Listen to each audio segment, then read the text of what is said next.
예전에는 되게 시큰둥했어요. 뭔가 올려도 질문도 없고. 근데 6월 달에 질문이 생각보다 많이 오는 거예요. 그 질문의 대부분이 뭐겠습니까? 다 갈아타기입니다. 그때 제가 좀 확실히 느꼈죠. 아, 지금 이 수요가 좀 엄청나고 지금 실거주 힘이 되게 세구나. 그런데 아까도 말씀드린 것처럼 실거주자 분들이 한계가 있을 수 있잖아요. 근데 어떤 분들이 무섭냐면 예를 들어서 한 2주택자예요. 3주택자예요. 다 처분하고 있어요. 그래서 이분들이 다시 무주택으로 돼요. 그럼 이분들은 이제 경험을 쌓았잖아요. 그리고 그거 처분하고 어느 정도 현금도 생기고 무주택으로 대출 LTV 70%까지 나오죠. 이거 묶어버리는 거예요. 그래서 그냥 어디로 갑니까? 그냥 좋은 데로 가버리는 거죠. 이 에너지가 이제 얼마나 많이 있을 거냐. 그거에 따라서 지금 시장이 계속 올라갈지 어떨지는 모를 것 같고, 그래서 정부도 이걸 알고 일단 약간 급한 불을 끄기 위해서 8월달에 낸 것 같다. 안녕하세요, 부익남입니다. 오늘 이 시간은 이제 세금 전문가이시죠, 제네시스 박님 모시고 최근에 뭐 세법도 바뀌고 뭐 정책도 바뀌고 이제 혼란스러운데 이럴 때 이제 어떻게 우리가 좀 이해를 해야 되는지 한번 이야기 나눠보도록 하겠습니다. 안녕하세요. 네, 안녕하세요. 네. 초대해 주셔서 고맙습니다. 그럼 이제 제네시스 박님이니까 이제 짧게 뭐 제박으로. 네, 좋습니다. 제박님으로 부르도록 하겠습니다. 네. 또 이번에 그 부동산 대책이 하나 또 나왔잖아요. 네, 그래서 네. 그거를 먼저 한번 설명을 하고 그다음에 네. 다른 얘기도 해보면 좋을 것 같은데 우선 네, 네. 뭐 간단하게 한번 설명해 네. 주시면 좋을 것 같아요. 네네, 오늘 일단 나온 정책들. 좀 서머리를 좀 해드릴 건데 아마 많은 분들이 전부 다 해당되는 그런 내용은 아닐 것 같아요. 일단 결론부터 말씀드리자면은 비아파트,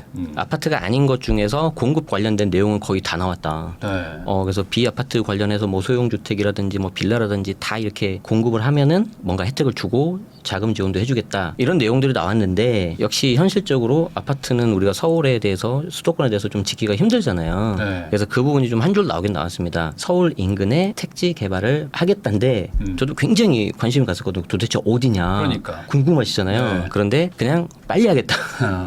빨리 하겠다. 의지의 표현. 네, 왜냐하면 뭐 지금 아시겠지만 서울은 더 이상 이제 택지 개발할 곳이 없잖아요. 네. 그러면 이제 현실적으로 할 수 있는 게 아주 가까운 인접 수도권 아니면 그린벨트를 풀어야 되는데, 그래서 아마 지금 후자 쪽으로 좀 가고 있는 것 같아요. 구체적인 내용이. 네. 그게 아마 이제 10월, 11월 정도에 나올 예정인데, 그것과 동시에 이제 토지거래 허가구역도 추가로 지정하겠다. 그러니까 건드리지 마라. 투기 수요는 오지 말아라. 자, 그래서 조금 아쉽게는 됐고요. 비아파트 위주로 좀 말씀드리자면은, 일단 뭐 금융 지원이라든지 뭐 여러 가지가 있는데, 이제 저는 아무래도 이제 부동산 세제 쪽이니까 특히 주택임대 사업자, 지자체에 등록하신 이 주택임대 사업자분들은 좀 잘 보셔야 될 것 같아요. 어떤 게 있었냐면은 작년에도 나온 내용인데 6년 단기 임대가 이제 도입이 될 예정입니다. 네. 자, 그러면 지금 등록을 하면 의무 임대가 10년이기 때문에 굉장히 좀 길단 말이에요. 그런데 거기에 대해서 6년짜리 단기 임대를 이게 새롭게 한다. 그런데 작년에도 나왔는데 좀 다른 게 있어요. 뭐냐면은 1세대 1주택 특례를 적용하겠다, 이게 나왔어요. 네. 근데 그 한 줄만 딱 나왔어요. 그러니까 구체적으로 나와줘야 되는데, 그럼 1세대 1주택 특례가 뭐냐? 가장 대표적인 게 양도세예요. 네. 그럼 내가 주택이 하나가 있고 정부에서 말하는 6년 단기 임대를 한 뭐 예를 들어서 몇 개를 했을 때 내가 1주택자로 봐서 비과세를 해줄 거냐? 물론 지금도 있긴 있어요. 거주주택 비과세 특례라고 해서. 근데 이게 네. 굉장히 어렵고 복잡해서 제가 하지 말라고 하거든요. 사건 사고가 많이 나서. 그런데 여기에 대해서 좀 뭔가 완화를 시켜주겠다는 건지, 아니면 뭐 원래 있었던 소득세법 시행령 155조 20항에 있는 거 이걸 해주겠다는 건지 잘 모르겠어요. 그래서 이건 좀 기다려봐야 될 것 같고요. 그것과 더불어서 또 뭐가 있냐면은 1주택인데 또 내가 6년 단기 임대했다. 그러면은 종부세 있죠. 네. 1주택 종부세로 보면은 12억까지 공제가 되지 않습니까? 그래서 꽤 많이 혜택을 볼 수가 있단 말이에요. 그래서 아마 주택임대 사업자 하시고 내가 좀 정비 사업에 관심이 있으신 분들은 요걸 좀 잘 보셔야 될 것 같다. 그리고 이제 제가 이제 큰 틀에서 한 2가지 정도 말씀드렸는데, 또 하나 보셔야 되는 게 뭐냐면, 어떻게든 이제 신축을 공급을 해야 되잖아요, 서울에. 네. 신축에 서울을 공급을 좀 해야 되는데, 아까 말씀드린 것처럼 택지 개발은 좀 힘들고, 그럼 남아있는 게 이제 정비 사업밖에 없단 말이에요. 그래서 재개발, 재건축, 특히 재개발 관련해서 초기 이렇게 좀 사업을 좀 빨리 할 수 있도록 뭐 일부 취득세 감면 최대 40%까지 뭐 이런 식의 좀 세제 혜택이 있긴 있다. 그렇지만 전반적으로는 살짝 좀 아쉽다. 그러면 결국에 이 대책이라는 게 뭐 네. 내용도 중요하지만 이 네. 효과도 되게 중요한 건데, 네, 이게 110 대책 해가서 이미 뭐 발표도 했었었고 예전에도. 맞아요. 그래서 그때 뭐 발표한 줄도 모르시는 분들도 많을 거예요. 그러니까 네, 그만큼 이제 효과가 시장에는 좀 없었었는데, 네. 이번 대책은 뭐 이제 뭐 나온 지 얼마 안 돼서 네. 뭐 아직 뭐 판단에 뭐 유보할 수 있는 부분도 있겠지만, 뭐 크게 봤을 때 이 시장에 영향을 좀 줄까요? 어떻게 보세요? 저는 개인적으로 조금 이게 좀 아쉽다고 생각을 하는데, 네. 뭐 제가 이제 시장 전문가는 아니지만 저도 이제 투자를 하고 있는 사람이기 때문에 그냥 제 개인적인 의견을 말씀드리자면은, 우리가 22년도에 갑자기 이렇게 집값이 떨어졌잖아요. 네. 저는 개인적으로는 이게 심리가 무너져서 떨어졌다고 생각을 하거든요. 이제 수급이 이렇게 해결된 게 아닌 상태에서 됐기 때문에. 그런데 최근에 서울 중심지를 시작으로 이렇게 많이 오르는 그런 분위기를 본다면 심리가 많이 살아났다는 거예요. 네.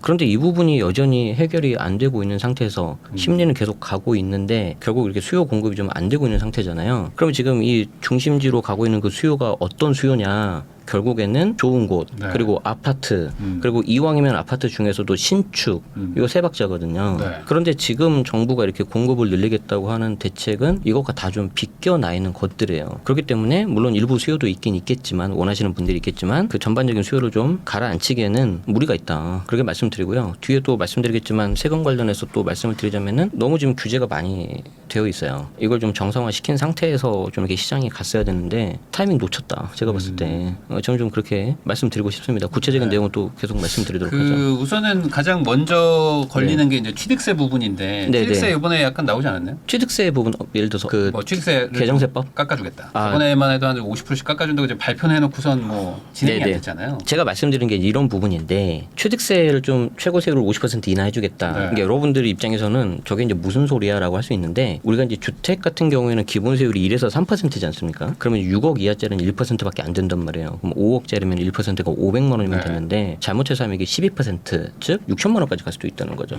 그래서 굉장히 좀 많아지는 건데 이걸 이제 최고세율을 50% 내려주는 거 이거를 원래 작년 2월달에 했었어야 돼요. 지금 벌써 1년이 넘었죠. 그러니까요. 지금 타이밍 놓쳤어요. 네. 예, 그래서 지금 그 부분에 대해서는 전혀 지금 나온 게 없고 우리 지금 방송 촬영을 하고 있는 이 시점에 지방세법 개정안이 지금 아직 안 나왔거든요. 취득세는 이제 지방세법 개정에 나와야 되는데 현재까지 들린 소식으로는 좀 별다른 내용이 좀 없다. 그래서 이 부분이 저는 개인적으로는 현재 주택시장 양극화에 가장 좀 큰 문제다. 그러니까 이렇게 그게 말씀드리고 결국에 싶습니다. 지금 세법으로 사실상 다주택을 규제하고 있는 네네. 그런 구조잖아요. 네네. 근데 이제 이 구조가 풀리냐 안 풀리냐를 가지고 네. 계속 이제 논란이 있는데 네. 어쨌든 당분간은 다주택을 규제하는 구조로 가는 수밖에 없다. 네, 그런데 이제 방금 말씀하신 것처럼 다주택자 규제의 효과도 분명히 있긴 있어요. 저는 그거는 이제 있다고 생각을 하는데 문제가 뭐냐면 사람들한테 확실한 시그널을 주고 있다는 거죠. 네.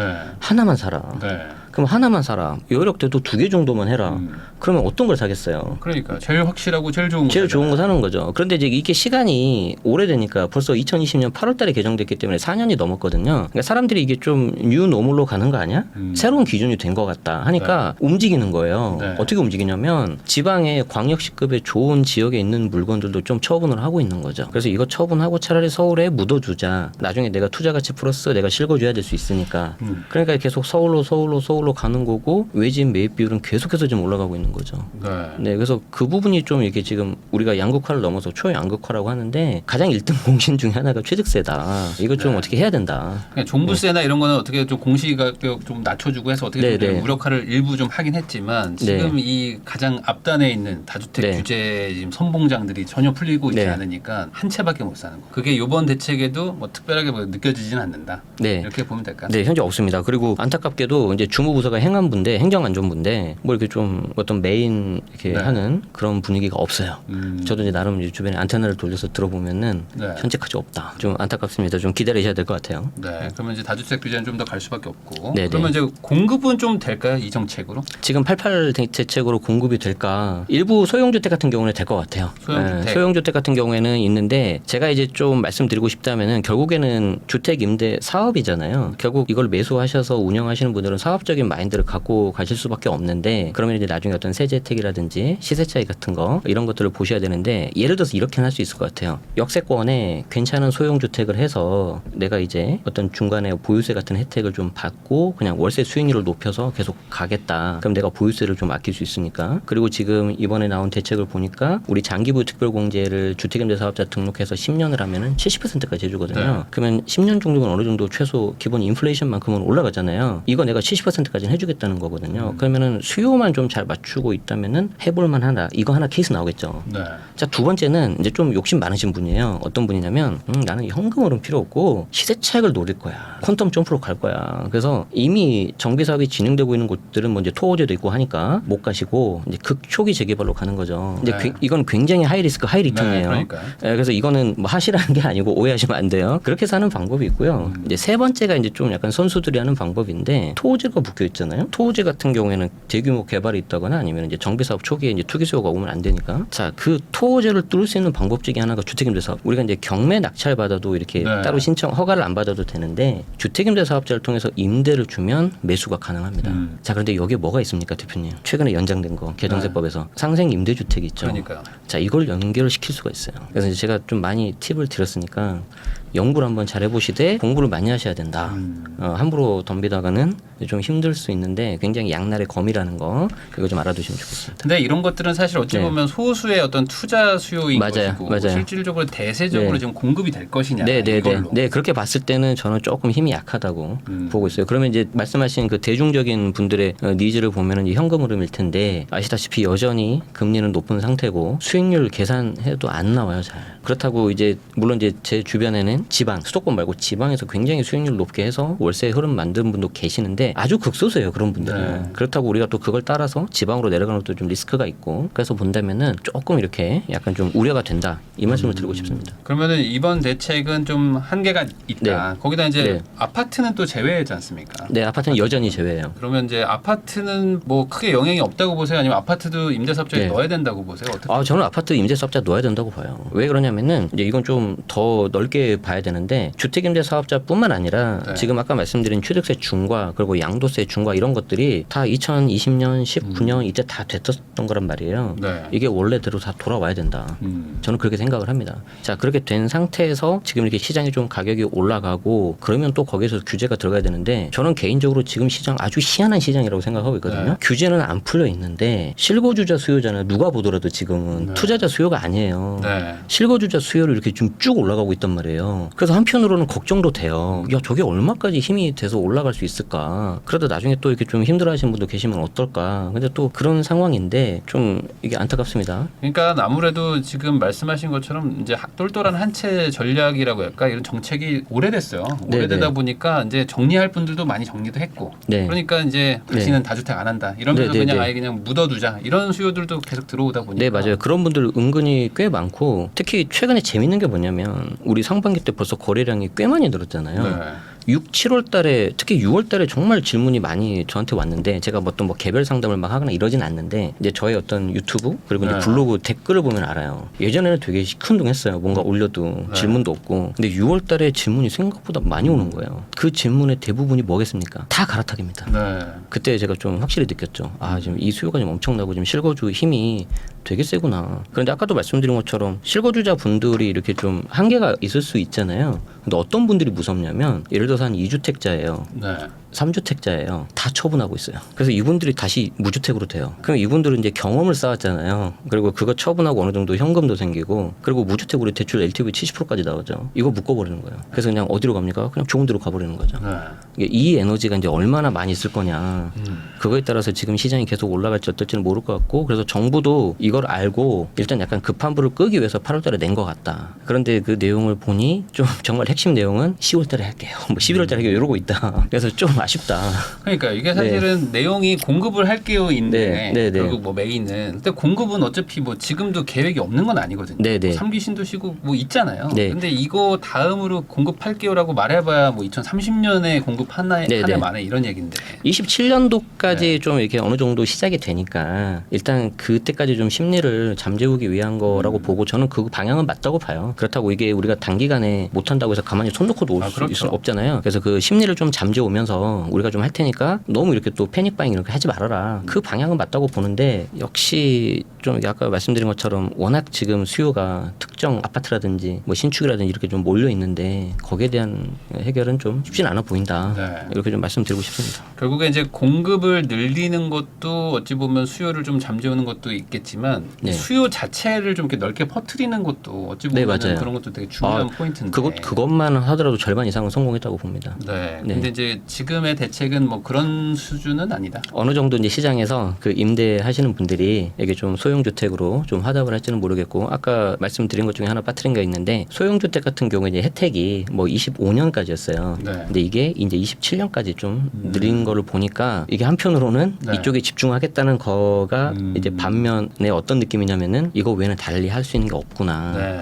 한번 이게 좀 볼 수 있는 그런 게 되는 거죠. 그러니까요. 참 이게 부동산 정책이라는 게 뭐 네. 저도 이제 가끔씩 얘기는 하지만 이게 다 지금 다 묶어놓고 사실상 뭐 손발 다 잘린 상태에서 뭘 네. 대책을 내보려니까 쉽지는 않죠 사실. 좀 한 가지 염려스러웠던 건 뭐냐면 이제 이번 대책 88 대책이 나오기 전에 개인적으로 예상했던 거는 혹시 토호제가 또 추가가 될까?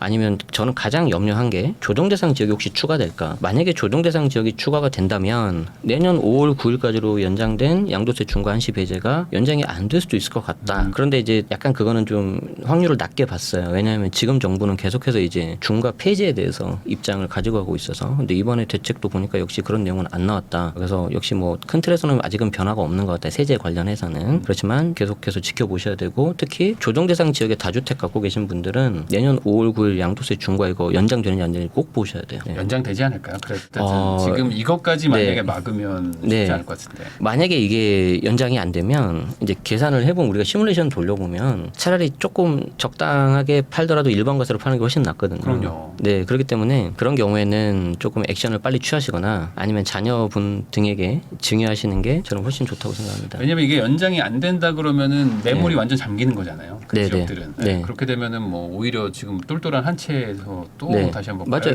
맞아요. 네. 네. 방금 정확하게 말씀 주셨는데 어찌됐든지 간에 우리가 이제 인위적으로 규제를 하다 보면 일부 효과가 있긴 있는데 중장기적으로 보면은 어떻게든 이제 비현상적으로 가게 되는 거고 그렇게 하다 보면 결국은 이제 실수요자분들이 좀 피해를 많이 보는 거기 때문에 조금 우려가 됩니다. 이번 정책을 보면은 어찌됐든 간에 뭐 좀 수요 분산이나 이런 것들은 좀 쉽지는 않고 노력하겠다라는 거긴 하지만 뭐 네. 대세적인 뭐 흐름을 바꾸기는 좀 아직은 좀 아쉽다. 그렇지만 이제 구체적인 내용은 10월, 11월 달에 좀 나올 것 같으니까 네. 그때 좀 내용 다 보시고 의사결정하시면 좋을 것 같습니다. 네. 근데 뭐 큰 틀에서 그 세금 강화나 뭐 이런 네. 쪽으로 가지 않는 거는 맞는 것 같긴 네, 해요. 아직까지는 그런 것 같아요. 여기서 네. 더 뭐 중과를 한다거나 이런 식으로 가버리면은 네. 시장이 또 갑자기 막 폭주할 수 있잖아요. 그래서 우리가 이제 다음에 얘기 나누겠지만 2024 세법 개정안에서 얼마나 이제 야당하고 좀 협의가 돼서 정부 안대로 좀 통과될 건지 아주 저는 재미있는 이렇게 관전 포인트로 보고 있습니다.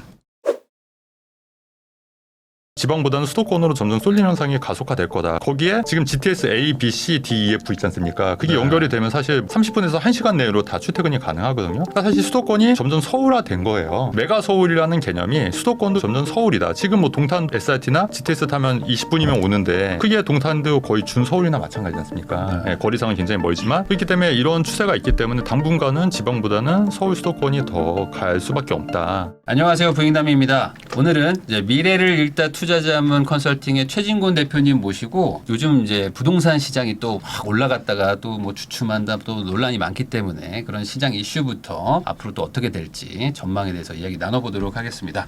대표님 안녕하세요. 네, 안녕하십니까? 네. 네. 대표님 그 네. 실제 시장의 분위기가 네네. 막 급등한다고 막 언론에서 네. 나오는데 네. 데이터들 보면 또 막 5월, 6월 달 네. 얘기 가지고 한단 말이죠. 네네네. 실제 지금 시장의 딱 8월 분위기는 어때요? 네, 지금 이제 주가 이번에 좀 폭락했었지 않습니까? 네. 네, 그리고 사실 그 전부터 조금 잠잠하긴 했었어요. 그러니까 이제 약간 급상승에 대한 피로도 때문에 좀 네. 잠깐 부동산 시장은 좀 소강 상태로 전에 있었는데 마침 또 미국 주식 폭락과 우리나라 주식도 최근에 뭐 마이너스 10%까지 폭락을 많이 네. 했었지 않습니까? 이제 그 이후로도 조금 좀 지금 좀 잠잠한 분위기 그렇게 보시면 될 것 같아요. 네. 그래요. 그냥 약간 지금 뭔가 피로감이 좀 있다. 네네 상승 피로감에 좀 있고요. 그다음에 네. 이제 그게 좀 지역별로 좀 다를 수 있는데 뭐 이제 강남이나 뭐 이제 서울 같은 경우 사실 많이 올랐지 않습니까? 네. 예, 그러다 보니까 이제 아무래도 이제 그런 지역들은 이제 조금 이제 주춤한 부분이 있고요. 이제 나머지 이제 그 외 지역들 하지만 이제 또 수도권 일부 지역들은 그 여전히 또 거래는 되고 있는 걸로 그렇게 있고 그러니까 지역마다 좀 편차가 있는데 그러니까 그동안 좀 더 오른 지역들은 좀 거래가 좀 되고 있는데 좀 그동안 좀 많이 올랐던 지역 그다음에 언론에서 많이 언급됐던 지역들은 조금 주춤한 분위기인 것 같아요. 그 실제로 중개사 자격증도 있으시고 네네. 그 시황을 또 계속 보시니까 네. 그러면은 반대로 피로감이 느껴진다는 거는 그동안 올랐다는 거잖아요. 그렇죠. 네. 왜 올랐다고 보세요? 우선은 제가 보는 견해는 이제 여러 가지 요인들이 있는데 이제 가장 큰 건 이제 금리일 수 있을 것 같아요. 금리가. 왜냐면은 금리가 우리가 이제 생각해 보면은 이제 2022년 말에 이제 많이 폭락을 했던 이유가 미국 그 자이언트 스텝으로 해서 금리가 상단이 어디인지 모를 정도로 계속 올렸지 않습니까? 그러다 보니까 사람들이 내가 만약에 대출을 받았는데 이게 이자 부담이 점점 커지면 어떻게 하지? 이런 두려움이 굉장히 많았던 걸로 인해서 많이 폭락을 했었어요. 근데 이제 지금 오히려 금리 인하 시기를 얘기하고 있는 시점이기 때문에 금리 상당은 정해진 거고 금리 하단이 과연 얼마만큼 빠르게 속도를 내서 인하가 될 거냐 이게 사실 관건이기 때문에 사람들이 이제 금리 인하가 되면 아무래도 대출 부담이 좀 더 줄어들게 되니까 또 이제 돈이 많이 풀리는 효과가 있기 때문에 아무래도 좀 금리 인하 때문에 그런 기대감이 아무래도 좀 집값 상승에 영향을 미치지 않았나 저는 개인적으로 그렇게 좀 생각합니다. 물론 또 여러 가지 요인들이 있습니다만 네. 가장 대표적인 게 아마 그런 요인인 것 같아요. 그러면 이런 얘기도 있잖아요. 기준금리는 어쨌든 지금 네. 상단은 정해졌지만 내려오지는 않고 있는데 네. 동결인데 실제로 시장금리가 많이 내려갔다. 네. 그래서 실제 지금 집을 살려고 하는 분들은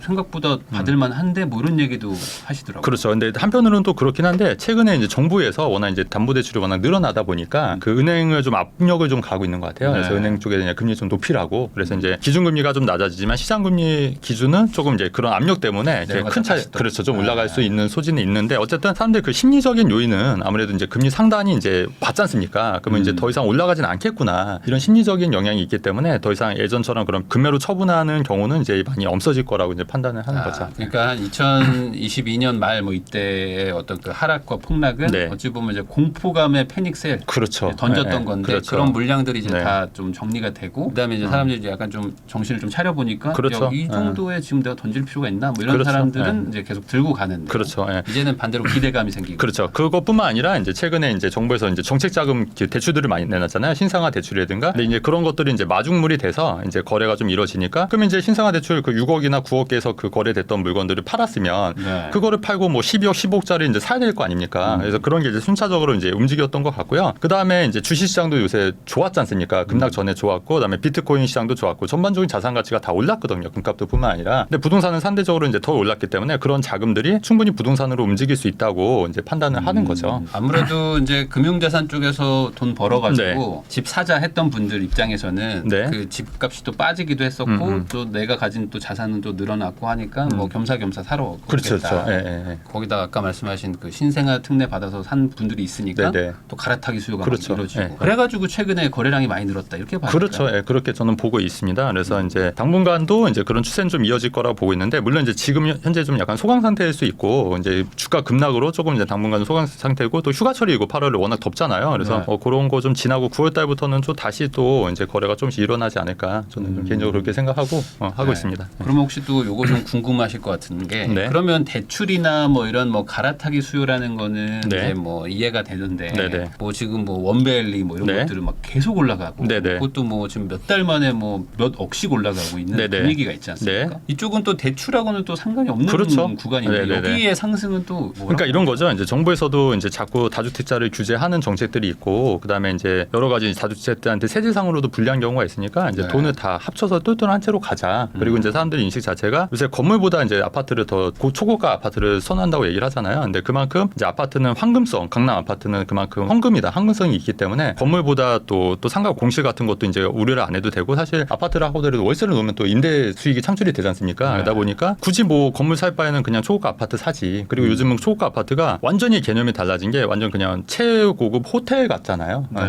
그러니까 그런 것도 좀 무시 못하는 것 같고 이제 종부세라든가 취득세라든가 양도세라든가 이런 부분이 다 1주택자가 유리하다 보니까 다들 사람들이 이제 그쪽 고가 주택으로 돈 있으신 분들은 다 이제 그쪽으로 가는 거죠.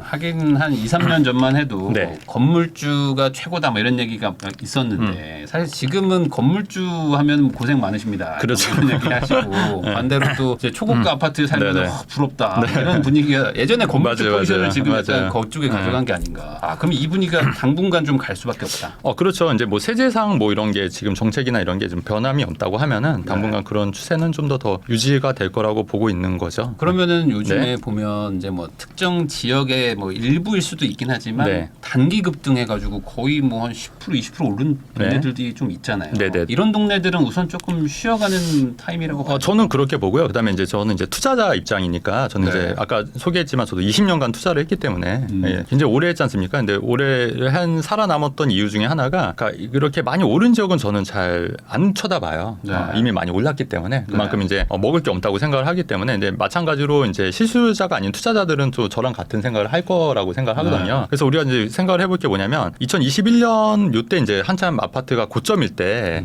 오히려 저는 좀 부담스럽다. 좀 이렇게 너무 많이 올랐기 때문에 좀 조심해야 된다 이런 얘기를 항상 말씀을 드렸고 실제로 저도 포트폴리오를 그런 식으로 좀 가져갔거든요. 근데 사실 그때 이제 고점에 물리신 분들이 요새 굉장히 힘들어하시는 분들이 굉장히 많거든요. 있거든요. 근데 마찬가지로 그러니까 언론에서나 이렇게 좀 많이 좀 올랐다 좋다 할 때는 사실은 그때 들어가면은 사실 이렇게 크게 먹을 게 없다고 생각하기 때문에 그런 부분은 좀 참고해서 여러분 투자 판단하시면 좋을 것 같고 조심하거나 이게 수익이 그렇게 크진 않을 거다 이렇게 좀 생각을 하는 거죠. 그러니까 지금 들어가서 조금 오르더라도 네네. 그게 거의 뭐 계속 더 가지는 않을 것이다. 네네. 그러니까 오히려 네. 차라리 안 오른 데를 보는 게 낫다. 저는 투자자 입장에서는 그게 맞다고 봐요.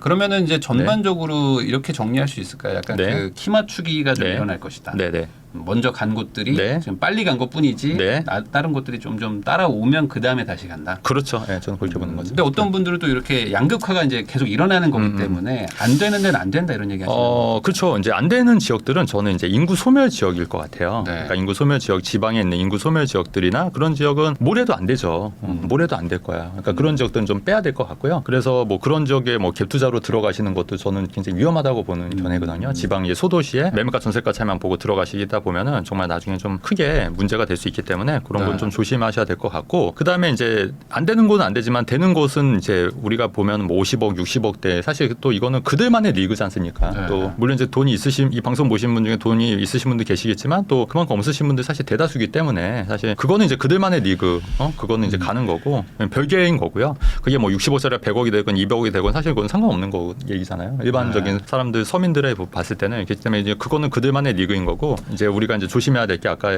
말씀드린 인구 소멸 지역들은 조금 지방에 있는 인구 소멸 지역들은 좀 조심할 필요가 있겠다. 그러면 지금 이거 좀 용어를 정리를 해야 될 것 같은 게 인구 소멸 지역과 인구 감소 네. 지역이 또 다르지 네네. 않습니까? 네. 그러니까 예를 들어 뭐 광역시 정도 급이라면 어떻게 보세요? 저는 이제 지금 생각은 뭐냐면 지금은 추세가 지방보다는 서울 수도권인 시장이에요. 근데 네. 그 이유가 그 얘기했듯이 이제 여러 가지 요인들이 있는데 우선은 세제 자체가 지금은 그 취득세가 현행 2주택까지가 이제 일반 세율이지 않습니까? 그리고 이제 그 비과세 요건이 지금 서울 같은 경우에 강남, 상구랑 용산을 제외하고 2년 거주가 아닌 보유만 해도 비과세가 되는 거예요. 그러면은 만약에 내가 대구에 한 채가 있는데 이거를 팔고 서울에 한 채를 사서 2년만 보유해도 비과세가 된다는 얘기거든요. 그러면 대구에 있는 아파트를 팔고 서울에 살려고 하는 사람들이 늘어나겠죠. 근데 실제로 그런 기사들이 요새 늘어나고 있어요. 실제로 상담을 해보면 대구에 계신 분들이 대구에 있는 아파트를 팔고 서울이나 강남의 아파트를 살려고 하는 수요가 있고 강남 같은 경우에도 2년 거주를 해야겠지만 상생 임대인을 통해서 그 비과세 요건을 충족할 수가 있거든요. 그렇기 때문에 강남 아파트를 사시려는 수요가 있거든요. 실제로 지금 벌어지고 있는 추세입니다. 근데 그게 지금 현재 2주택까지만 그 일반 세율이라고 하면은 사람들이 누가 지방에 있는 아파트를 사겠습니까? 다 팔고 똘똘한 한 채, 똘똘한 두 채로 가겠죠.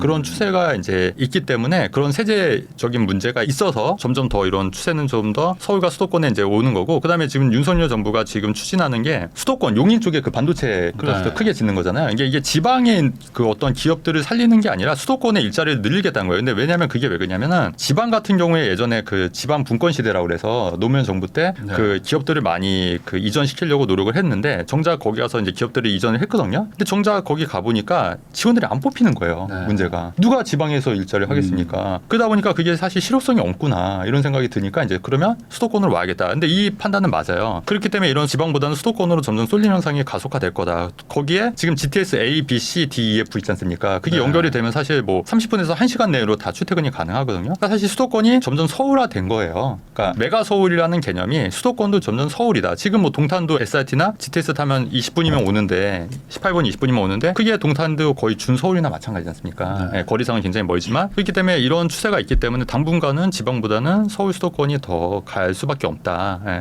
이렇게 보여지는 거죠. 근데 또 이런 얘기도 있지 않습니까? 네. 왜냐하면 아까 말씀하신 것처럼 너무 오른 지역은 좀 네. 약간 피해야 된다. 네네네. 그렇게 생각하면 지금 지방 광역시 정도 네. 되면 사실 네. 인구도 충분히 있고 네네. 그리고 이제 가격대들도 좀 약간 좀 정체돼 있고 네. 아직 반등도 못한 지역들도 네네. 많고 그러니까 오히려 그쪽에서 한번 기회가 오지 않을까라는 생각하시는 네, 분들도 그럴 있어요. 수도 그 말도 맞는데 이제 제가 볼 때는 이제 그럼에도 불구하고 이제 그거는 조금 더 지나서 왜냐하면 정부 정책이 지방을 뭐 살리기 정책들이 좀 나올 수 있으면 그때 해도 늦지 않을 것 같고요. 지금은 이제 수도권에도 아직 그런 지역들이 많이 있기 때문에 굳이 지방까지 안 내려가도 되지 않을까. 네, 저는 개인적으로 그렇게 생각하는 거죠. 일단은 성공 확률을 따져라. 그렇죠. 그렇게 네. 봤을 때 지방도 있겠지만 네. 거기서 찾기보다는 서울 수도권에 그렇죠. 있는데 굳이 절로 갈 필요는 그렇죠. 없다. 효율을 보는 거죠. 뭐 효율을. 네. 네. 그 이제 정부가 이제 대책 발표를 막 한다고 하거든요. 네. 그러면서 지금 어찌 보면 시장이 막 급등하는 거에 대해서 정부도 약간 인정하는 분위기인 그렇죠. 것도 있는데 뭐 정부 대책이 나오면은 뭐 효과가 있을 거라고 보세요? 아니면 뭐 어떤 정도의 정책이 나와야 된다고? 아마 정부 정책은 이제 그 비아파트 있지 않습니까? 오피스텔 빌라를 좀 활성화시키겠다는데 그거를 왜 활성화시키려고 하냐면 공급이 아파트는 늦지 않습니까? 3년, 5년이 늦다 보니까 이제 빌라나 오피스텔 빨리 할 수 있으니까 그걸 활성화시키려고 이제 하는데 지난번처럼 오피스텔 같은 경우에도 주택수 제외되는 게 신규 주택만. 네. 네. 그럼 사실 의미가 없다고 봐요. 저는. 금액 제한도 네, 있어요. 금액 제한도 있고 그런 네. 제한이 있고 사실은 그런 정책을 왜 내놓는지 모르겠고 또 지방 소멸하는 지역에 뭐 집을 사면은 뭐 면세 근데 그런데 누가 삽니까? 네. 아무 실효성이 없는 정책이거든요. 그러니까 그런 정책들이 나오면 사실 의미가 없고 만약 정책이 나온다면 굉장히 파격적인 정책들이 좀 나와야 되지 않을까. 근데 지금 분위기상 그런 파격적인 정책을 내놓는지 않을 것 같아요. 제 생각은. 네, 네. 그렇기 때문에 결론적으로 큰 의미 없을 것 같다. 네, 이렇게 보는 거죠. 그럼 지금 시장은 어떤 정책이나 이런 것들보다는 그냥 시장의 심리와 어떤 기대감을 가지고 간다. 이렇게 네네. 봐야 되는 걸까요? 네, 아무래도. 네. 그러면은 큰 틀에서는 수도권과 지방은 양극화가 일어나는 네네네. 것이고 수도권 내에서는 키 맞추기가 일어난다. 이렇게 봐야 되는 건가요? 그렇죠. 서울 수도권에는 이제 키 맞추기가 이루어질 것 같고요. 계속해서 상대적으로 그러니까 이런 거죠. 저는 이제 2트랙, 3트랙으로 말씀드리는데 돈이 많으신 분들은 당연히 똘똘한 한 채도 나름 의미가 있다고 봐요. 똘똘한 네. 한 채로 가는데 근데 이제 이 방송 보시는 분들 중에 이제 열돈이 없으신 분들 계실 거 아닙니까? 뭐 네. 5천만 원, 1억. 근데 1억 이런 분들이 서울로 갈 수는 없다고 봐요. 근데 이제 1억에서 1억 5천, 2억 정도의 자금을 가지고 이제 수도권은 충분히 갈 수가 있기 때문에 이제 그런 분들은 이제 수도권을 투자해서 차츰차츰 올라오는 전략을 가지시는 것도 나쁘지 않겠다는 얘기고 어떤 분들은 무조건 서울만 좋다고 말씀하신 분들 계신데 실제로 수도권도 오른 지역들도 꽤 많이 있거든요. 적은 돈으로 수익률이 높은 지역도. 그래서 그런 거를 참고하시면은 수도권도 좋은 투자 지역이 될 수도 있다는 점을 항상 이제 생각을 하셔야 되는데 대부분의 사람들이 무조건 서울만 얘기하다 보니까 거기까지는 못 보시는 경향이 좀 있더라고요. 그래서 이제 그런 부분이 계시니까 우리가 적은 돈을 할 수 있는 데가 아직 수도권에도 가능한 지역들이 있다. 이렇게 좀 말씀을 드리는 겁니다. 네. 그러니까 아무래도 이제 돈이 뭐 이렇게 많은 분들보다는 돈이 뭐 상대적으로 적은 그렇죠. 분들이 네. 훨씬 대다수인데 그렇죠. 그런 그렇죠. 분들이 접근 가능할 만한 지역들이 네. 아직 있고 그렇죠. 그런 곳들의 어떤 상승률도 사실 수익률만 따지면 그런 데가 더 좋을 수도 그렇죠. 있지 않습니까? 예, 예. 그렇기 때문에 지금은 그런 데가 오히려 더 기회일 수 있다. 왜냐하면 서울은 이미 놓쳤지 않습니까? 서울은 네. 언제 샀어야 되냐면 재작년 연말이나 이제 한참 떨어졌을 때 있지 않습니까? 네. 근데 실제로 제가 그때 얘기를 했을 때 그 헬리오시티를 뭐 한 16억, 17억, 34평을 그때 지금 뭐 한 24억 정도 하는데 네. 그 정도면 벌써 한 7억 정도 올랐어요. 그 둔촌주공 같은 경우에도 그때 맞아요. 뭐 그 10억인데 지금 뭐 22, 3억 하니까 한 10억 정도 올랐고 그리고 그 마곡지구 같은 경우에도 34평이 그 당시 제가 사드렸던 게 10억 9천에 사드렸어요. 34평을. 지금 네. 15억 16억 하거든요. 10억 9천 11억 500. 그러면 그때 샀어야지. 근데 그때는 다 사람들 다 못 샀지 않습니까? 네. 근데 그리고 나서 지금 뭐 10억 9천에 11억에 살 수 있었던 마곡지구를 지금 15억 16억에 산다고 물론 나쁘진 않아요. 지금 사도 뭐 1억 정도는 더 오를 수 있다는 얘기예요. 근데 하지만 우리가 그 생각을 해봤을 때 그 당시 한참 떨어졌을 때 2023년 1월 달쯤에 샀으면 5, 6억을 벌 수 있었는데 지금 1년이 지난 시점에서 그거를 5, 6억의 지갑비를 내고 들어간다? 그거는 저는 좀 투자자 입장에서는 맞지 않다고 판단하는 거죠. 근데 이제 많은 분들이 하도 이제 양극화 얘기가 많이 네. 나오다 보니까 네. 그래도 서울 네. 사야 된다 이런 생각을 하실 수도 있잖아요. 그렇죠. 그러니까 그렇다고 생각을 하시면 돈이 여유가 있고 그렇다고 하시면은 서울 사시는 것도 저는 오케이라는 얘기예요. 근데 이제 그게 수익률 생각하지 말고. 네네. 근데 이제 그게 그렇게 막 크게 드라마틱하게 뭐 수익을 가져다 주지는 않을 거기 때문에 네. 이제 그런 부분은 이제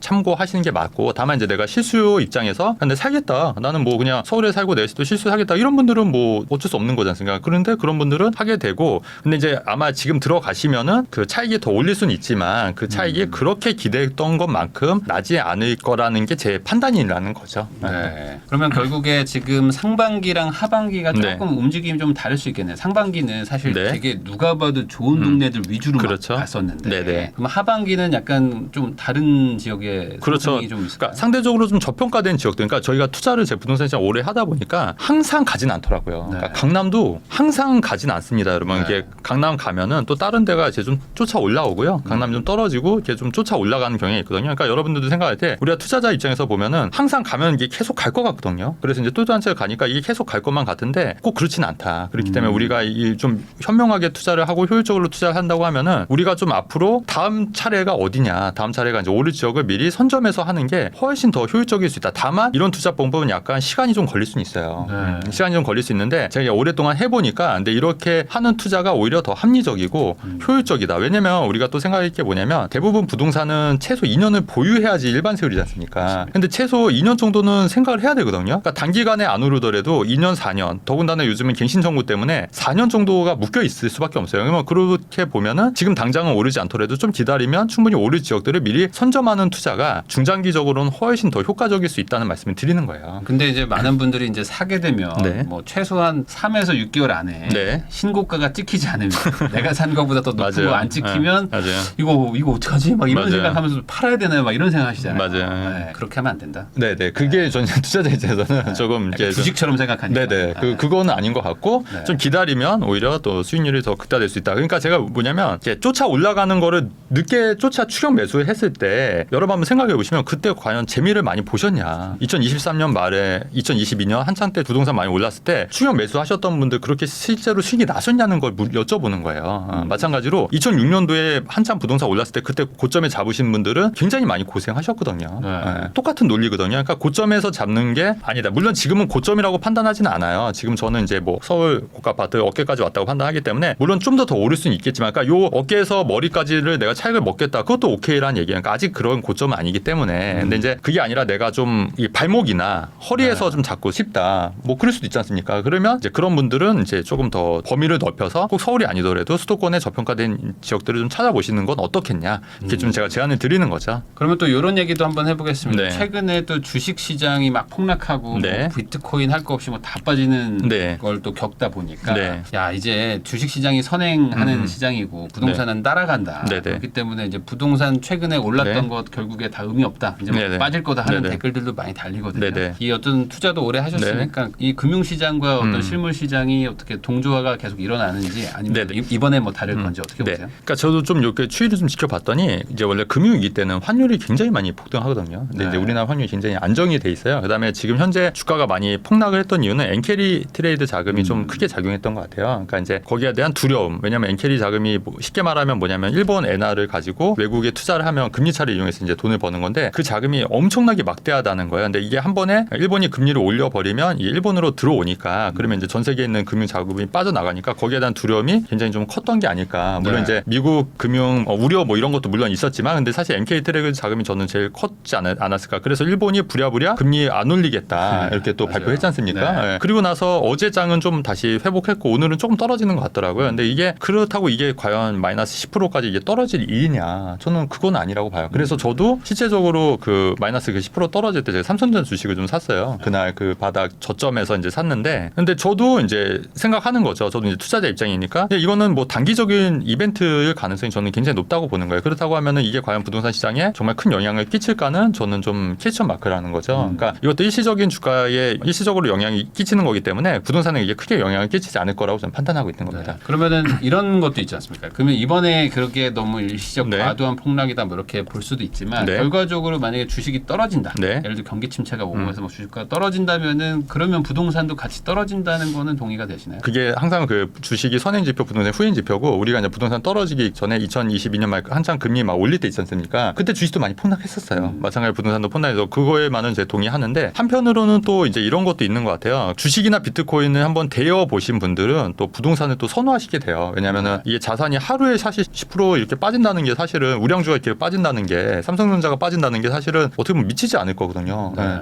강남 아파트 갑자기 20억짜리가 10% 빠지면 2억, 18억 된다는 것처럼 그게 하루 만에 그럴 수는 없잖아요. 하루 만에 단 하루 어제 만에. 20억에 샀는데 오늘 10억에 팔아야 돼요. 그 말이 안 되는 거잖아요. 네. 그러니까 그렇기 때문에 이제 안전 자산으로서 부동산이 굉장히 메리트를 느끼는 수요층들이 늘어날 수 있기 때문에 네. 오히려 부동산으로 좀 자산이 몰릴 수 있고 그 주식이 급격하게 빠져서 계속 침체하면 부동산도 빠지겠죠. 근데 그게 아니라 다시 반등해서 올라오면 부동산도 그렇게 크게 영향을 미치지는 않는 거죠. 네. 부동산은 훨씬 느린 자산이니까. 그렇죠. 느릿느릿하니까 뭐 여기서 막 이러고 있어도 네. 그런가? 동네가 이쪽이니까. 네. 그거는 조금 제한적일 수 있다. 네, 맞습니다.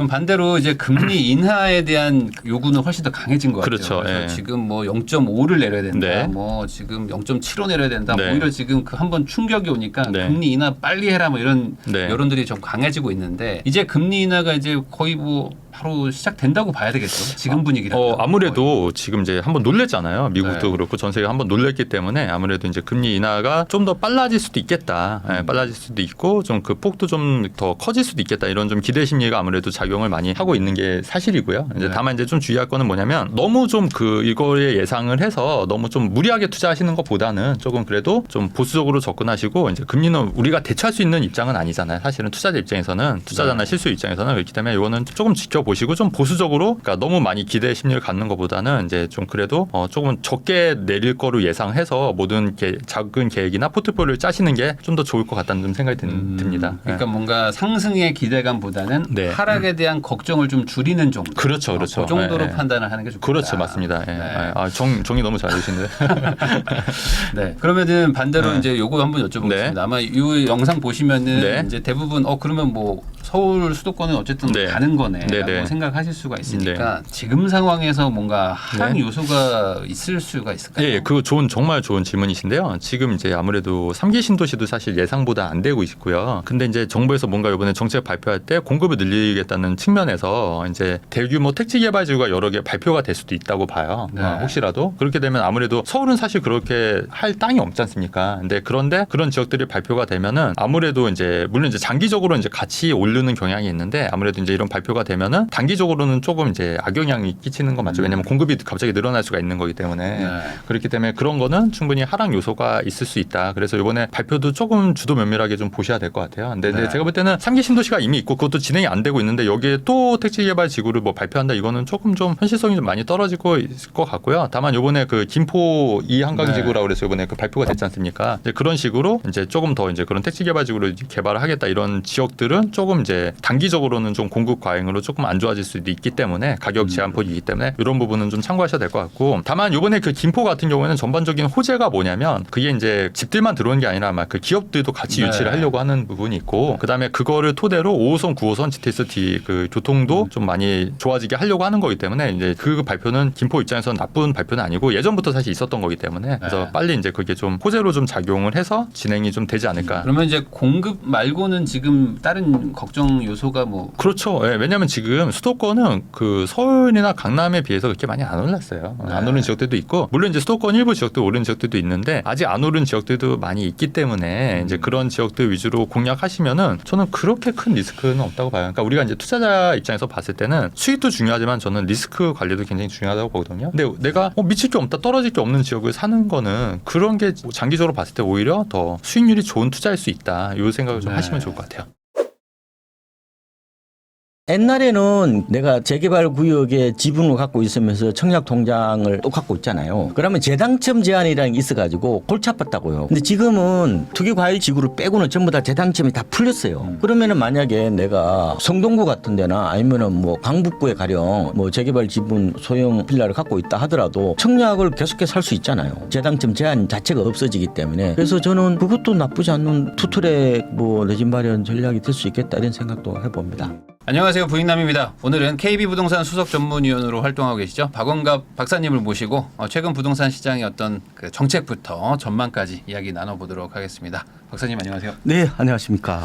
네, 또 그 최근에 나와주시고 그때 네. 약간 좀 강하게 얘기를 하셨었는데 네. 그때 이후로 또 시장이 막 급등을 또 해가지고 그러니까요. 그때 전화를 몇 통 받았어요, 저는. 근데 저도 유튜브 몇 군데 나가는데 전화 받은 적은 없거든요. 근데 불남 나고 나서 주로 이제 주부분들한테 전화 몇 통 받은 것 같아요. 시장을 정확하게 얘기했다. 보고 있다. 시장을 당일론적으로 보지 않고 있는 그대로 지금 어떤 수요자들 심리라든지 걸음을 정확하게 짚어냈다. 그 얘기를 하더라고요. 좀 네. 약간지럽긴 한데 진짜 그런 얘기를 들었어요. 그래서 오늘도 냉철하게 좀 시장을 바라보는 어떤 그런 뭐 인사이트 이 정도까지는 네. 아니지만 제가 아는 뭐 부동산에 대해서 좀 전반적으로 한번 같이 좀 대화를 네. 나누고 싶습니다. 사실 이 시장의 뭐 이제 뭐 전망을 듣는 것도 결국에 네, 내 네. 집을 살까 말까 뭐 팔까 말까를 사실 고민하시는 분들인데 이 내용이 그냥 뭐 앞으로 이렇게 가야 된다 뭐 이런 얘기가 아니라 그래서 내가 지금 팔아야 되냐 사야 되냐 되냐. 네. 이거에 대해서 사실은 이제 핵심이라면은 지금 시장이 어떤 분위기고 뭐 통계가 어떻고 그냥 사실 가감 없이 그냥 얘기하는 게 가장 좋지 않겠습니까? 그렇죠. 그래가지고 이제 듣는 분들 입장에서는 아, 너무 세다. 아니면 또 반대로 뭐 너무 약하다. 뭐 이렇게 얘기하실 수도 있겠지만. 그 벌써 석 달 전 아니에요? 네. 그러니까 이제 시장의 분위기가 어떤지. 그래서 거꾸로 생각하면 지금은 또 뭐 반대로 또 달라졌을 수도 있는 지금 좀 거니까. 조심해야 돼요. 지금 약간 과열기이기 때문에 조금 조심해서 들어가야 될 겁니다. 특히 이제 이런 현장 가보니까 뭐 종종 거래 가격보다 2, 3억씩 다 올려놨던데 맞아요. 네. 그거 따라서 하면 큰일 납니다.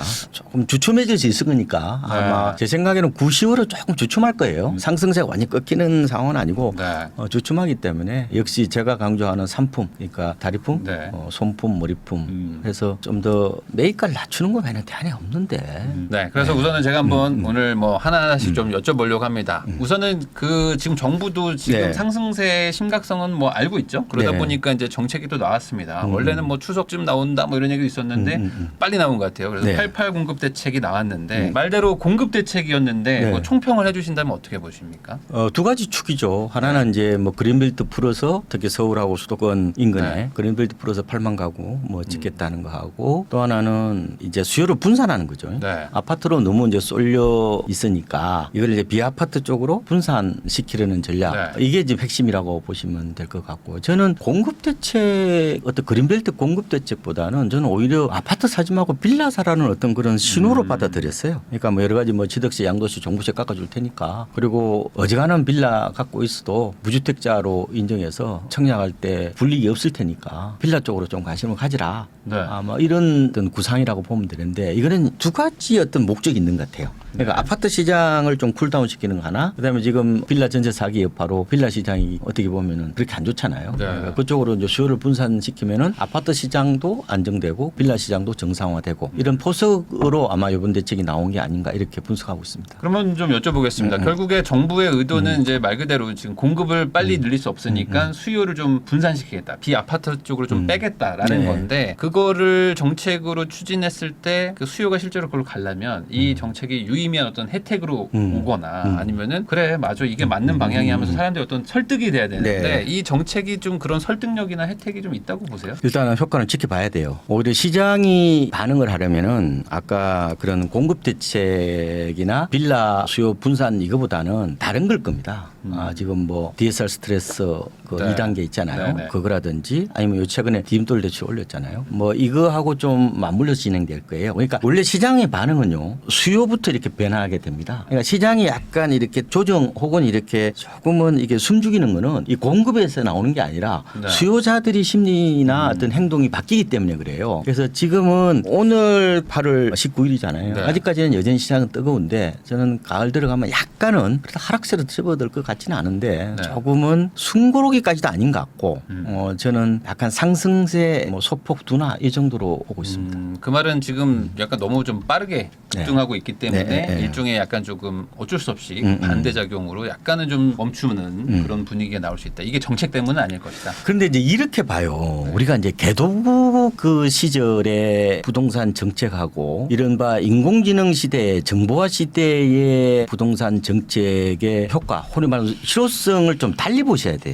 그러니까 뭐냐면은 저는 시장의 힘이 과거보다 훨씬 커졌다고 보거든요. 네. 이게 슈퍼 파워로 바뀐 거예요. 그러니까 이렇게 보시면 돼. 많은 사람들이 정부 대책이 나오면은 언제를 떠올리냐면은 뭐 정 대표님도 아마 기억하실 네. 겁니다. 그때 노무현 정부 때 831 대책이 가장 셌죠. 그때 뭐 종부세 네. 그런 것들이 아마 구체화되고 그랬을 텐데 그때하고 지금하고 좀 달라요. 두 가지로 말씀을 드리는데 그때는 주로 재건축 투자가 많았어요. 네. 재건축은 근본적으로 변동성이 강한 코스닥 시장이란 말이에요. 그렇죠. 그러면 대책이 나오면 어떻게 됐어요 그때? 뭐 하룻밤 사이에 5천 1억 떨어졌잖아요. 네. 근데 지금은 일반 아파트 시장 중심으로 바뀌었잖아요. 지금은 재건축이 시장을 이끄는 구조가 아니잖아요. 그런데 특히 지금 재건축이 고층 아파트가 주류가 되다 보니까 과거처럼 어떤 정책의 민감도 이런 것들을 볼 수 있는 바로미터 혹은 리트머스 시험지로서 어떻게 보면 기능을 하지 못하다 보니까 좀 이 정책이 나와도 이게 바로 영향이 없다 이렇게 보시면 될 것 같고 또 하나는 뭐냐면은 아까 제가 시장의 힘이 커졌다고 그랬잖아요. 이게 제가 이제 시장의 힘이 크다는 것은 결국은 시중에 풀린 돈을 봐야 되잖아요. 그죠? 네. 돈 갖고 있는 사람이 많다는 네, 거죠. 네. 그래서 그래서 지금 시중에 풀린 총 통화량을 흔히 말하면 M2라고 표현해요. 그죠? 네. 광의 통화 잘 아실 텐데 이게 6월 달에 4,034조예요. 근데 우리가 2005년 8.3.1 대책 당시에 그때 네. 얼마였냐면 그때 1,000조밖에 안 됐습니다. 1,000조.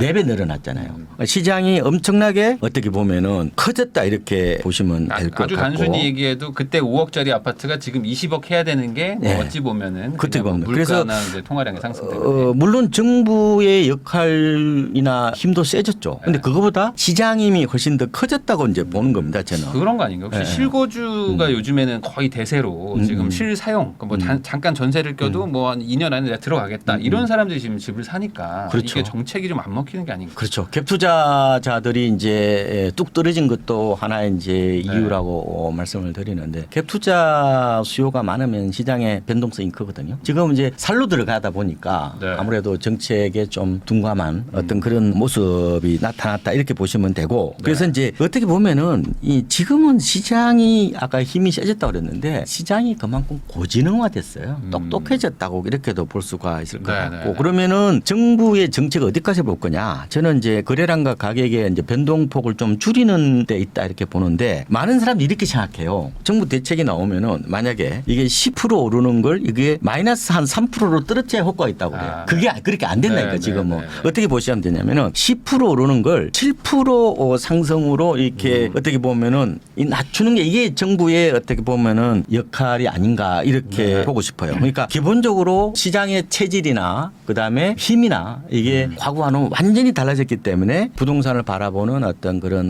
나름대로 시각 이런 것들도 좀 바뀌어야 되지 않을까 저는 이런 생각도 해보고 있습니다. 예전에는 사실 뭐 입지나 이런 것들도 막 따져보고 많이 했는데 지금은 뭐 입지도 중요하지만 네, 네. 사람들이 그냥 여기가 좋다. 뭐 예를 들어 지금의 시대의 분위기는 몇 년 전만 해도 재건축이었는데 맞아요. 갑자기 이제는 신축이다 하면 또 신축 막 하고 뭐 이런 식으로 이제 막 또 심리 쏠림이 훨씬 더 큰 것 같아요. 그러니까 정보의 민주화 혹은 이제 이게 정보의 비대칭성 붕괴 이런 얘기 많이 하거든요. 뭐 누구나 다 알잖아요. 솔직히 뭐 전문가의 전당이 무너졌다 이런 얘기도 많이 하거든요. 요새 뭐 전문가분들이 따로 뭐 그렇게 뭐 인사이트가 있나요? 저도 없고 없는 것 같은데요. 시장이 훨씬 똑똑하죠 지금은. 그래서 그만큼 이게 집단 지성화된 시장이 어떻게 보면은 시장의 또 다른 흐름을 또 만들어가고 대체 방안을 찾는 거기 때문에 과거하고는 저는 달리 봐야 돼. 시장이 굉장히 똑똑해졌어요. 이게 이제 뭐라 그러냐면은 그 복잡 적응계에서 이거는 자기 조직화 현상이라고 그래요. 네. 이 뭐냐면은 오솔길 같은 데 한번 가보세요. 누가 그거 뭐 삽으로 이거 냈습니까? 자연스럽게 이렇게 형성이 된 거잖아요. 네. 그러니까 그만큼 시장이 어떤 자극이 있기 전에 나름대로 어떤 방향성을 모색하고 대응 방안을 찾고 하는 어떤 그런 자율적인 어떤 힘이 저는 과거보다 훨씬 더 커지지 않았느냐. 그래서 제가 시장이 고지능화되고 그만큼 광속으로 또 움직이잖아요. 지금은. 네. 그래서 한마디로 이제 슈퍼 파워가 된 어떤 그런 특성을 이해하시면은 이번 대책도 어느 정도 저는 나름대로 좀 해석이 좀 되지 않느냐 이런 생각도 해보고 있습니다. 네. 근데 이제 결국에 공급 대책이라는 거는 결국 뭐 빨라도 뭐 한 3년, 4년 뒤에 공급이 될 거에 대한 그런 것들을 이제 발표를 한 것이고 당장 영향 주는 건 사실 공급 대책이라고 보기엔 좀 어려울 수 있잖아요. 수요 대책이 더 당장 영향을 주죠. 그렇게 보시면 될 것 같고. 그래서 우리가 이제 뭐 지난 진보 정권이 있을 때 이제 공급을 좀 늦게 했죠. 수요 억제만 계속 하다 보니까 결국은 이게 터져버리는 어떤 그런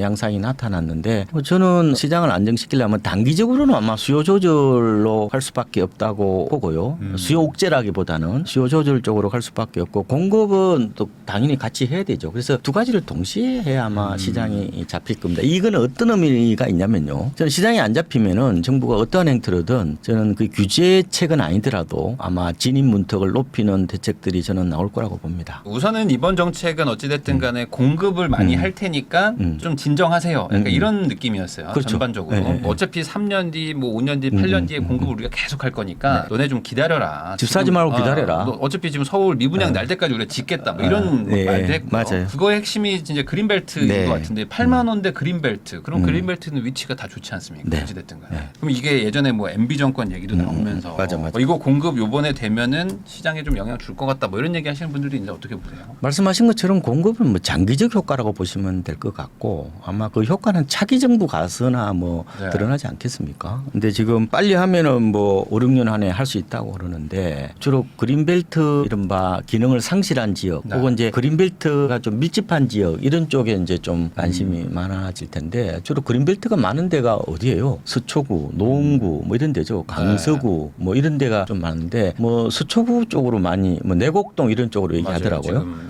수서 인근으로 뭐 많이 얘기하더라고요. 네, 그저 뭐고 저 청계천 갈 때 그 보면 빈 땅들 많잖아요. 그렇게 할 것 같고 그런데 이제 그린벨트 부분에 대해서는 이게 공공재거든요. 그리고 도시의 허파죠. 그동안 또 금단의 어떤 영역이라는 그런 부분도 있어서 좀 민감한 문제이긴 해요. 네. 근데 이제 이게 이제 제 생각에는 그걸 훼손하려고 그러면은 두 가지 어떤 그런 정당성이라든지 뭐 근거가 있어야 된다고 봐요. 그러니까 기본적으로 그러면은 이거를 뭐 중산층 재테크장으로 만들어서는 안 되잖아요. 그러면은 취약계층이라든지 좀 열악한 계층들을 위해서 뭐 보금자리를 만든다면은 조금은 용납이 되겠죠. 그래서 뭐 그곳에서 뭐 장기전세라든지 아니면은 뭐 신혼부부 있잖아요. 뭐 그 사람들을 위한 어떤 뭐 보금자리를 만든다면은 어느 정도 좀 용납이 될 것 같다는 생각이 들고. 분양이 아니라 좀 임대나 이런 쪽으로. 좀 그렇게 해야 될 것 같아요. 그 다음에 두 번째로는 민감성이 있는 만큼 그린벨트 기능을 거의 상실하는 곳을 선택을 해야 되겠죠, 그죠? 네. 비닐하우스로 거의 덮여 있거나 이미 이제 도시화가 진행되거나 택지화가 된 데가 있어요. 뭐 그런 지역을 중심으로 개발을 해야 될 것 같고 시민단체뿐만 아니라 환경단체들의 어떤 그런 조율도 좀 필요한 것 같은데 제 생각에는 이걸 지금 5, 6년이면 이제 분양할 수 있다고 그러는데 관건은 보상 문제예요. 네. 이거 딱 그 느낌이 옛날에 3기 신도시 발표할 때랑 똑같거든요, 지금. 이게 그때도 이제 5년 만에 들어간다고 했는데. 지난번에 이제 강남 그린벨트를 허물 때가 이제 세곡동, 내곡동이잖아요. 이때 당시에 보상금이 얼마 정도 됐냐면은 공시지가의 2배가 넘었어요. 다른 데들은 신도시 그렇게 안 되거든요. 네. 뭐 1.5배, 1.3배도 봤어요. 뭐 그 정도 1배에서 이제 초반.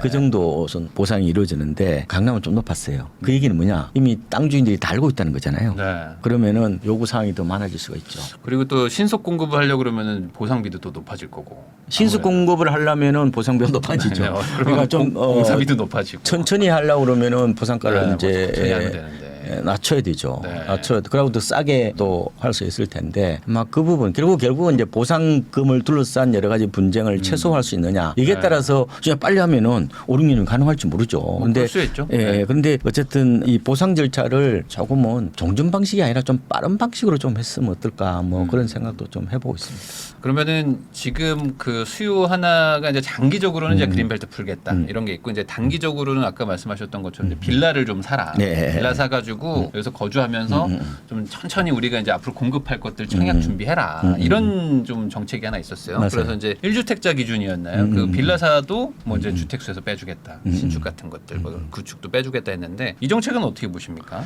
이거는 아까 말씀드린 것처럼 수요 분산책이라고 보시면 될 것 같고요. 그러니까 여러 가지 뭐 혜택들이 많죠. 뭐 등록 임대 사업자 이게 새로 이제 한 채만으로도 이제 사업자 등록이 가능하도록 한다든지 그리고 뭐 한 채 뭐 더 사도 가령 뭐 여러 가지 양도세라든지 이런 부분에 대해서 불이익을 주지 않겠다. 다만 언제까지 사야 되느냐? 2027년 말까지 뭐 사라 이런 게 있는 것 같고요. 특히 지금 30대 이런 분들이 이제 집을 많이 사잖아요. 그래서 생애 최초로 이제 소형 주택을 사면은 취득세도 깎아주겠다. 다만 이제 그거는 전용 60제곱미터 이하이고 그다음에 취득가액은 아마 수도권은 6억, 나머지 지역은 한 3억 정도 네. 이하인데 뭐 다가구라든지 연립 다세대, 도시형 생활주택도 이제 포함이 되는데 그래서 제 생각에는 일부 아마 거래 숨통이 트는 효과가 있을 거예요. 거래가 좀 늘고 있어요 최근에. 빌라 같은 것들. 네, 거래가 늘고 있습니다. 네. 그다음에 가격도 좀 오른 것도 있어서 회복에 좀 탄력을 받지 않을까 이렇게 봐요. 그러니까 많은 사람들이 지금 빌라 거래 안 되는 줄 알아요. 왜냐하면 그건 올 한 1, 2월 달에 정보예요. 지금 그렇지 않아요. 제가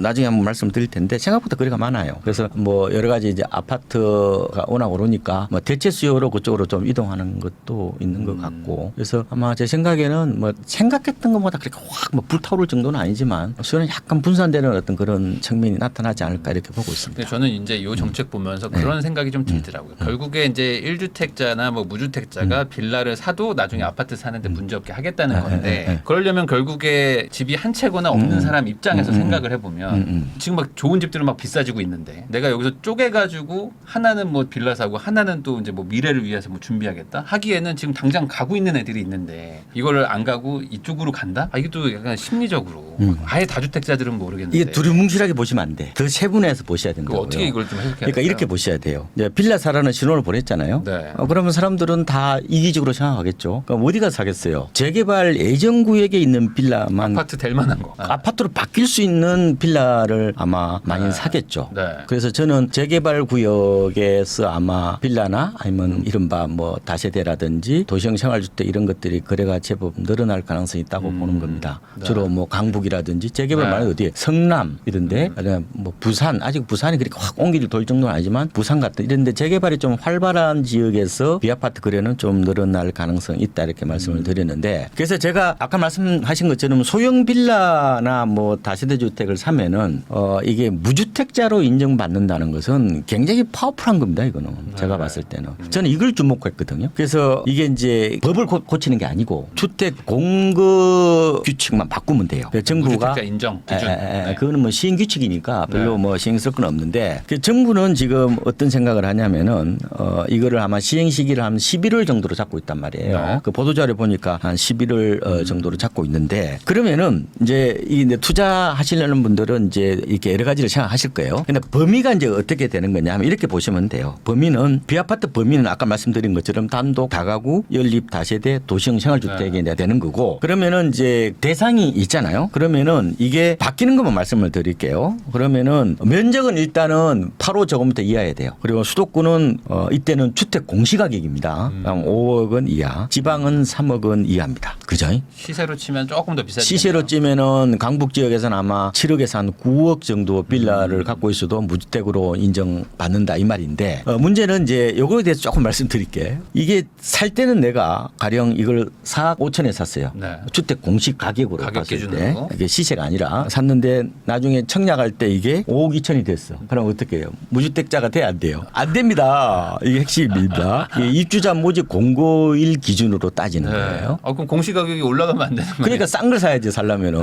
확실하게 싼 걸 사라. 네, 확실하게 싼 걸 사야 돼요. 그럼 예전처럼 공시 가격 현실화 이런 거 해버리면 또 어떻게 돼요? 그지 그런 거 다 변수가 있단 말이에요. 그러니까 보통 이제 무주택 기간은 청약 가점이 네. 총 84점이잖아요. 이 중에서 한 최대가 얼마예요? 15년 동안 보유하면 32점이죠. 굉장히 큰 겁니다. 보유한 가족이 35점이죠. 그에 비하면은 뭐 상당히 큰 건데 문제는 제가 무주택 요건에 대해 조금 말씀드릴게요. 무주택은 부부가 한 몸이에요. 아시죠? 네. 배우자하고 다 가입자하고 다 포함해서 계산하는 거고. 그럼 무주택 기간을 그러면 언제부터 따지느냐? 어떤 분은 자기가 태어날 때부터 무주택이라고 그러더라고. 아닙니다. 태어날 때 다 무주택입니다. 다 무주택이죠. 만 30세를 기준으로 무주택을 계산하는 겁니다. 근데 만약에 30살 이전에 결혼했다. 그러면 어떻게 돼요? 혼인신고일이 이제 기준이 될 거고. 그러면 이제 만약 이럴 수도 있잖아요. 내 나이가 만약에 28이에요. 미혼이야. 그러면은 무주택자가 안 되는 거예요. 그럼 가점이 0점이에요. 그거는. 그렇게 이제 보시면 될 것 같고. 그래서 이걸 통해서 제가 그러면은 우리 유튜브를 듣는 실소유자분한테 드리고 싶은 팁은 이거예요. 경쟁률이 지금보다 더 심해질 수 있단 말이에요. 네. 그게 핵심입니다. 그러겠죠. 가점이 늘어나니까. 그럼 무슨 말이냐? 기대치를 낮추셔야 된다고.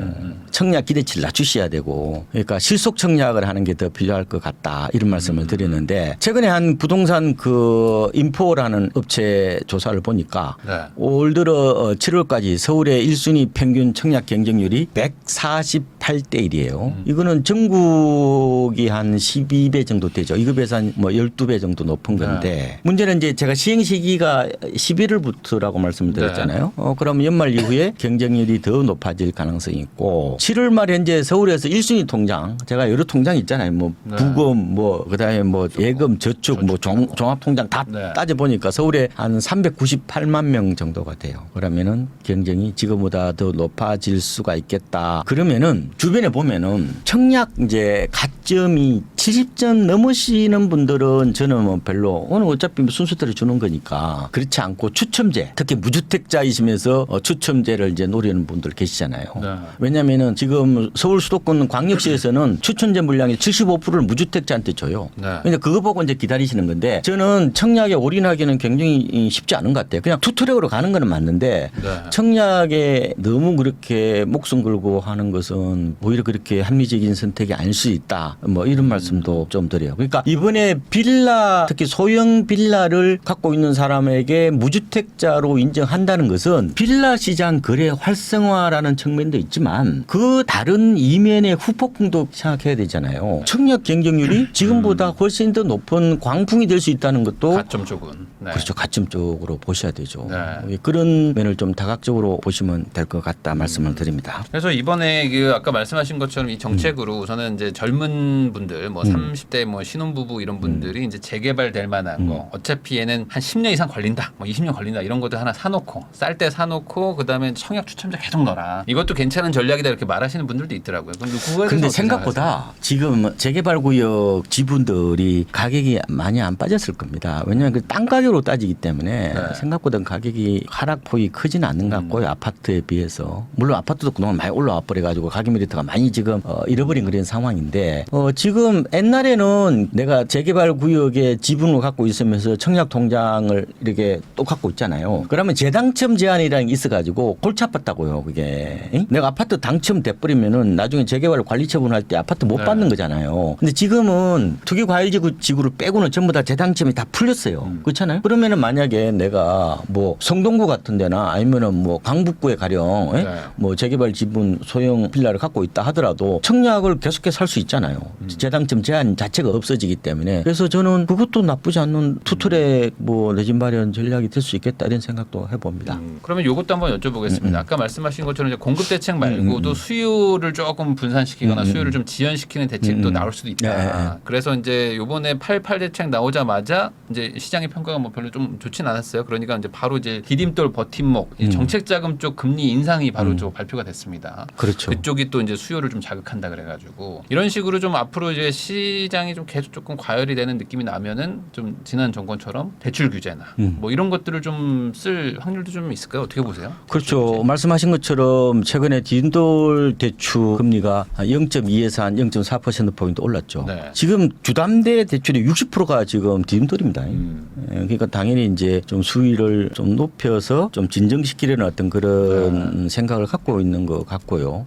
근데 정부 입장에서 전 정부처럼 과감하게 규제 드라이브를 걸기는 조금 어려울 겁니다. 그 조금 왜냐하면 국정 기조 자체가 규제보다는 규제 완화 쪽에 좀 초점을 맞추고 있는데 그래서 수요 억제는 아니더라도 저는 수요 조절은 충분히 가능하겠다 이런 생각이 들어요. 그러니까 네. 이게 이제 취득 장벽을 높여버리는 거예요. 네. 그래서 지금 조정 대상 지역이나 투기 과열지구를 추가로 지정하기는 좀 쉽지 않을 겁니다. 여러 가지로 그런 상황으로 봤을 때. 그래서 지금 수요 조절할 수 있는 방법은 제 생각에는 대출의 문턱을 높이는 거. 또 하나는 지금 서울시에서 지금 예고하고 있잖아요. 아마 지자체 차원에서 토지거래 허가구역 지정은 저는 생각보다 많을 것 같아요. 집값이 안정이 안 되면. 지금은 토지거래 허가구역을 보면은 잘 아시다시피 뭐 압구정이라든지 네, 뭐 목동, 청담, 여의도, 모자한 데는 삼성동, 뭐 잠실까지 네. 어지간한 데는 많이 지정이 돼 있는데 근데 단지별로 보니까 생각보다 토지거래 허가구역이 많더라고요. 제가 용산에 그 서빙구동인가 그 신동 아파트도 보면 토지거래 지금 허가구역이고 재건축하는 데들은 또 막 그다음에 토지 그 토지. 잠원동 한신 2차로 그것도 보니까 토지거래 허가구역이 돼요. 그래서 생각보다 아마 서울시 입장에서는 소규모 단지 이게 전체 이것까지 지정 안 하는 말하자면 이렇게 단지별로 이렇게 지정하는 데가 많을 것 같아요. 그 얘기는 무슨 얘기냐? 이제 갭 투자가 어려워진다는 거예요. 2년 들어가 살아야 되죠. 토지거래 허가구역에서는. 무주택자가 사야 되고. 그러면 갭 투자가 안 되면 대출을 많이 내야 된다는 건데 그렇게 되면은 아마 내 집 마련 전략들도 좀 바꿔야 되는 게 아닌가. 왜냐면은 지금 30, 40대들은 옛날처럼 갭 투자를 많이 안 해요. 안 하는데 다만 저는 이제 약간 돈이 모자라니까 일단 전세 끼고 샀다가 나중에 이제 입주하는 이른바 내 집 마련의 단계별 어떤 그런 전략 혹은 징검다리 전략으로서 갭 투자를 좀 하는 경향이 있거든요. 요새는. 근데 이것도 어떻게 보면은 내 집 마련의 하나의 방편이 있는데 이것도 조금 많이 토지거래 허가구역으로 지정이 된다면은 방향을 좀 수정해야 될 수도 있다. 이런 생각이 좀 듭니다. 그래서 정책은 이거로 끝나지 않고 아마 연말로 가면 갈수록 계속 나올 겁니다. 계속 내년도 나올 가능성이 있고요. 그래서 시장 추이를 그에 따라서 정책도 아마 호흡하는 양상이 될 겁니다. 그러면 이 토거제가 시장에서 좀 이렇게 수요를 확실히 좀 누를 수 있다고 보세요? 아니면 이게 또 풍선 효과를 또 일으킬 수가 있으니까? 일부 풍선 효과가 있죠. 그런데 세지는 않더라고요. 지금 뭐 압구정 시청이 대표적으로 토지거래 허가구역이잖아요. 네. 뭐 잠실도 마찬가지. 네. 뭐 신고가 찍고 그러잖아요. 계속 올라가잖아요. 토지가 그러면 뭐 그런 반포나 뭐 네. 서초나 뭐 개포나 이런 데보다 오히려 토지에 지정한 데가 더 오르잖아요. 이게 과거하고 또 달라서 그래요, 시장이. 그러니까 뭐냐면은 우리가 이제 토지거래 허가구역은 말하자면 실제 쓸 사람만 들어오라는 거거든요. 네. 갭 투자하지 마. 그냥 가수요 투적수는 저리 가라는 거예요. 직접 쓸 사람. 그러니까 네. 그 유용 목적에 맞게 말하자면 부합을 해야 부동산을 살 수가 있는 건데, 근데 이제 임야라든지 이른바 농지를 토지거래 허가구역 할 때는 저희들이 옛날에 이걸 지약이라고 그랬거든요. 요새 농사 짓는 사람 누가 있어요? 다 네. 투기 목적이잖아요. 네. 그러면은 거의 시장이 완전히 거래가 끊깁니다. 그래서 그게 많이 풀렸어요 지금. 네. 근데 지금은 도심 지역의 주택에 대해서 하면은 그렇게 효과가 크지는 않습니다. 왜냐하면은 지금은 집을 두 채 사는 사람 없잖아요. 네, 서울에 많이 두 없죠. 채 사는 사람 봤어요? 거의 없던데. 그러니까 어차피 집 한 채 살려고 들어가는 분인데 실거주 목적이 강하다면은 어떻게 보면 싼 걸 살 수는 있겠지만 자금에 네. 맞춰서 그 수요가 갑자기 줄지는 않는 것 같고요. 특히 이런 토지거래 허가구역으로 묶여 있는 곳들은 자산가들이 일종의 이게 뭐 약간 트라이엄프 에셋이라고 그런 거 있잖아요. 네. 뭐 그렇게 보는 경향도 좀 있는 것 같고, 그래서 생각보다 이제 거래가 조금 줄 거예요. 거래가 아무래도. 좀 네. 줄어들고 약간 가수요가 좀 차단되는 효과는 있지만 가격이 크게 떨어지진 않을 겁니다. 지금도 뭐 잠실이나 청담이나 뭐 혹은 뭐 여의도나 목동 이런 데 보면 가격은 안 빠져요. 가격은 안 빠져요. 그러니까 이제 기본적으로 토지거래 허가구역을 어떻게 보면은 그 효과를 논할 때 외곽에 어떻게 보면은 그런 빈 땅이냐 농지냐 아니면 주택이냐 이거에 따라서 효과는 조금 상이하게 나타난다 이렇게 보시면 될 것 같고, 다만 그래도 저는 아까 그랬잖아요. 제가 정부 정책은 10% 오르는 걸 네. 7%로 상승으로 그렇죠. 낮추는 거라고 맞긴 어려우니까. 낮추는 거라고 말씀을 드렸잖아요. 작년에 우리가 서울 아파트의 외지인 거래 비중이 25%입니다. 지금 네. 20% 지금 떨어져 있어요. 근데 그 사람들이 못 살 거 아니에요. 그렇죠. 외지인들은 좀 사기가 좀 어려울 수 어려워지죠. 있죠. 네. 그렇게 되면은 아마 수요가 약간 줄어드는 건 있는데 뭐 시장이 막 크게 변동할 정도의 어떤 그런 영향은 아니다. 저는 이렇게 보고 있는 겁니다. 하긴 토어제는 또 1년 뒤에 또 풀 수도 있고 뭐 그런 거니까 뭐 물론 뭐 중간에 풀 수도 있고요. 그러니까 이제 우선은 좀 거래량을 좀 이렇게 좀 잡겠다. 우선은 너무 고가 지역들에 그런 전략으로 이제 쓰는 거다 이렇게 정리할 수 있을 것 같습니다. 많이 올랐죠. 많이 올라서 8, 9월 달은 좀 주춤할 거예요. 그다음 추석 지나면 또 오를 거예요. 그러니까 주춤할 때 어떤 현상이 벌어지냐 그러면 키 맞추기 하겠죠. 노동한 건강구가 이제 따라가지고 좀 어느 정도 키 맞추기를 하는데, 안타까운 사실은 예전에는 상승률은 같았는데요. 상승률이 같아도 30억 아파트와 10억 아파트는 차이가 나잖아요. 따라갈 수가 없거든요. 근데 지금은 상승률도 다른데 이게 좀 계속되지 않을까라는 의견들이 많고 저도 조금 동의하는 부분이에요. 어쨌든 올라가겠지만 폭이라든지 속도는 좀 느릴 거고요. 그다음 다시 또 반포나 이런 아파트들이 올라가겠죠. 그리고 또 따라가고 이런 현상들이 계속 벌어질 거라고 봅니다. 안녕하세요, 부익남입니다. 오늘은 미국 IAU의 심영석 교수님을 모시고 최근에 이제 부동산 시장의 어떤 이슈부터 앞으로 부동산 시장 전망도 한번 이야기 나눠보도록 하겠습니다. 교수님 안녕하세요. 안녕하세요. 네, 또 저희 채널에는 또 처음 나와주셨는데 예. 이제 이 부동산 관련해서 이제 그동안 또 얘기도 많이 해주셨잖아요. 예. 근데 요즘에는 진짜 이 상황이 막 확 바뀌기도 하고 분위기도 예, 막 맞습니다. 엄청 막 뜨거워지기도 예, 하고 맞습니다. 막 그래가지고 이제 시청자분들도 막 갈리고 있어요. 막 엄청 올라간다, 아니다, 안 예. 올라간다, 뭐 이런 얘기들도 하고 예. 계셔가지고 제가 오늘 또 교수님 모시고 한번 이야기 들어보려고 합니다. 그러면 우선은 지금 그 미국 또 교수님이시기도 하니까 예, 예. 지금 이제 금리 가지고 또 막 얘기하고 있고 예, 오늘 그렇죠. 촬영일 기준으로 예. 어제죠. 어제 이제 한국은 또 동결을 했는데 그렇죠. 이거 시장에 어떤 영향을 줄 거라고 좀 생각을 하세요? 별다른 영향은 없을 것 같고요. 네. 예, 일단 기준금리 자체는 뭐 동결을 했는데요. 최근에 이제 금리가 조금 오르고 있습니다. 잘 아시다시피 그거는 이제 정부에서 이제 가상금리를 올리는 거고요. 그거는 이제 정부에서 이제 생각할 때는 지금 수도권 특히나 서울 중심으로 이제 가격이 오르고 있는 데가 있다 보니까 그에 대해서 뭐 선제적 대응 뭐 이런 차원인 것 같아요. 그래서 어쨌든 예전에 우리가 이걸 창구 지도라고 했는데요. 은행을 통해 가지고 이제 하고 있는 것 같으니까요. 그렇지만 지금 대세는 이제 금리가 하락하는 방향으로 가고 있고요. 왜 그러냐 그러면 네. 어쨌든 9월 달에 미국에서 금리를 떨어뜨릴 건 거의 뭐 확실시 되고 있고요. 그렇다 그러면 금리라는 것도 사실 미래의 그 경제적인 상황을 반영을 하는 거거든요. 그러다 보니까 지금 코픽스라 그래서 자금조달 금리 부분이라고 생각하시면 되는데요. 은행에서 그거는 지금 계속 떨어지고 있습니다. 아시다시피 그래서 그런 걸 본다 그러면 뭐 금리는 계속 그 하향 안정화될 거다라고 예측하시는 게 좋은 것 같고요. 뭐 지금 금리는 이제 저희가 판단할 때는 더 이상 이제 변수는 아닌 것 같아요.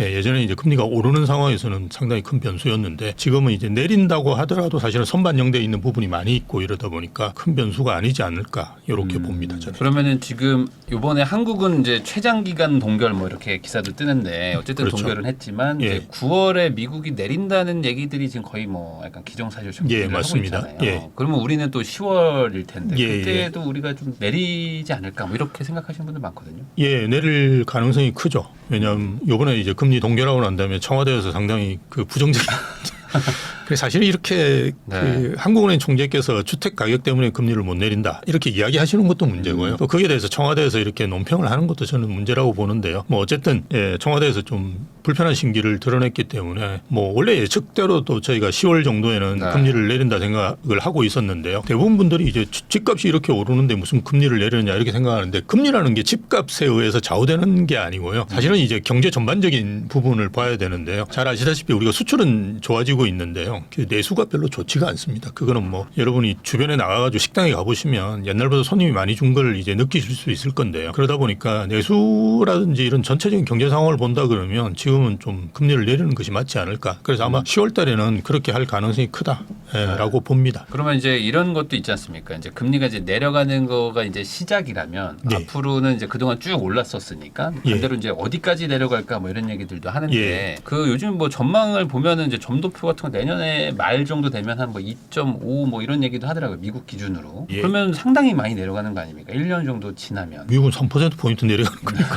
엄청 내려가는 네, 그러면 미국이 예. 또 그렇게 내려가면 또 한국도 이제 경기가 안 좋으면 같이 예. 또 내려가지 않을까 뭐 이런 얘기도 하시는 분들도 많은데 금리라는 게 사실 정치하고 관련이 없이 움직여야 되는 변수인데요. 안타깝게도 정치하고 상당히 관련을 가지고 움직일 수밖에 없는데요. 그런 걸 고려한다 그러면 저는 조금 빠르게 내려가지 않을까라고 그냥 추정을 하긴 하는데요. 그렇지만 우리가 과거에 이제 1, 2%대 저희가 대출을 받았잖아요. 그렇게 가기에는 시간이 좀 걸리지 않을까. 그래서 이렇게 봅니다. 그래서 한 3, 4%대 지금 현재 사실은 그 은행 가서 대출을 받아보시면 뭐 예전에 2%대도 있고 이랬는데요. 그거는 이제 장애 우시면서 모든 걸 다 은행 쪽에 해야지 될 수 있는 거고요. 현실적으로 한 3.2%나 3.3% 정도가 최저금리였던 걸로 제가 기억합니다. 근데 아마 그냥 일반적으로 평균금리가 한 3% 후반대나 4% 초반대 정도 되시는 건데요. 그게 뭐 이제 한 3% 초반대 정도로 내려오는 정도 수준에서 상당 기간 가지 않을까. 그러니까 또 어떤 분들은 보면 금리 1% 담보대출 금리 1% 될 때까지 집 안 사겠다는 분들도 계세요. 가끔. 근데 그렇게 기다리시면 아마 기회가 오기가 쉽지가 않으실 거예요. 그러면은 이제 이런 것도 있어요. 이제 많은 분들 얘기하는 것 중에 하나가 이제 금리가 내려가는 건 경기 침체를 예상하기 예, 때문에 맞습니다. 내려가는 건데 예. 부양을 목적으로 하는 건데 그렇죠. 이 오히려 그 금리 내려가는 게 부동산의 악재인 거 아니냐. 경기가 안 좋아지는 건데. 근데 이제 부동산에는 예. 또 반대로 호재다라고 얘기하시는 분들도 있고 예, 이게 예. 뭐 어떻게 좀 봐야 되는 건가요? 그러니까 주식하고 부동산을 다르게 보셔야 되는데요. 부동산은 이제 뭐 사실은 필수제라고 보시면 되고요. 주식 같은 경우는 말씀하신 대로 금리가 떨어지면 지금까지는 주식이 떨어지는 경우가 더 많았던 걸로 제가 기억합니다. 오늘 또 제가 알고 있기로 나스닥이 상당히 많이 떨어졌어요. 그래서 금리 인하가 이제 다가오면서 이런 현상들이 벌어지는데요.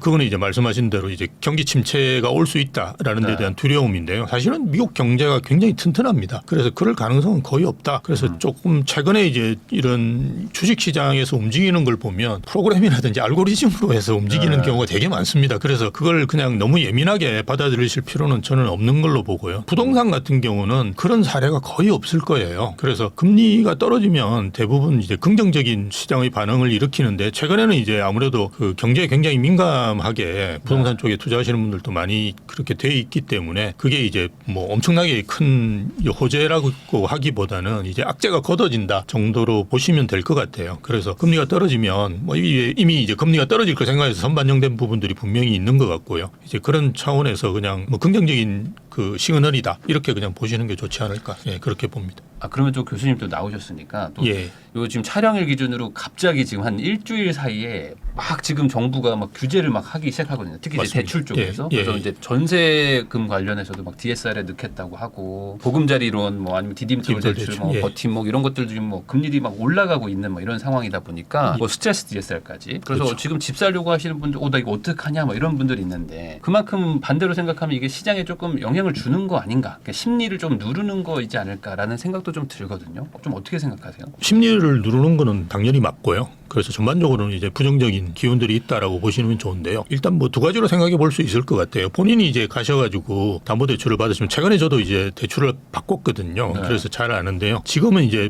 변동금리보다 고정금리가 쌉니다. 네. 예, 거의 한 1% 차이가 나는 경우도 있을 거예요. 그래서 여러분 가보시면 대략 고정금리가 이제 3% 초중반이고요. 변동금리가 오히려 4% 초중반대로 지금 한 1% 차이가 나거든요. 그래서 대부분 분들이 지금은 고정금리로 대출을 받으세요. 그래서 그 비중이 6월 기준으로 제가 통계를 보니까 94.9%인 분이 고정금리, 5년 고정금리로 받습니다. 네. 그러니까 최근에 이제 혼합형이라 그래서 고정금리로 받고 5년 후에 이제 변동할 수 네. 있는 뭐 이런 것도 있긴 한데요. 어쨌든 5년 고정금리로 받는데요. 이 5년 고정금리는 스트레스 DSR에 적용이 거의 안 됩니다. 그래서 여러분이 받아보시면 뭐 대출 금액이라든지 이런 게 큰 차이가 없으실 거예요. 네. 근데 이제 변동금리로 받으시는 5% 되는 분들이 이제 힘드실 거예요. 그거는 이제 팍 떨어집니다. 그래서 그 지금과 같이 이제 고정금리로 대부분 받고 있고 잔액 기준으로 보더라도 지금 고정금리가 63.4%인가 뭐 거의 그 정도 돼요. 그래서 네. 고정금리로 받으시는 분들은 스트레스 DSR에 거의 영향이 없습니다. 근데 이제 아까 말씀드렸던 거는 전체적으로 시장은 별로 좋지는 않을 거예요.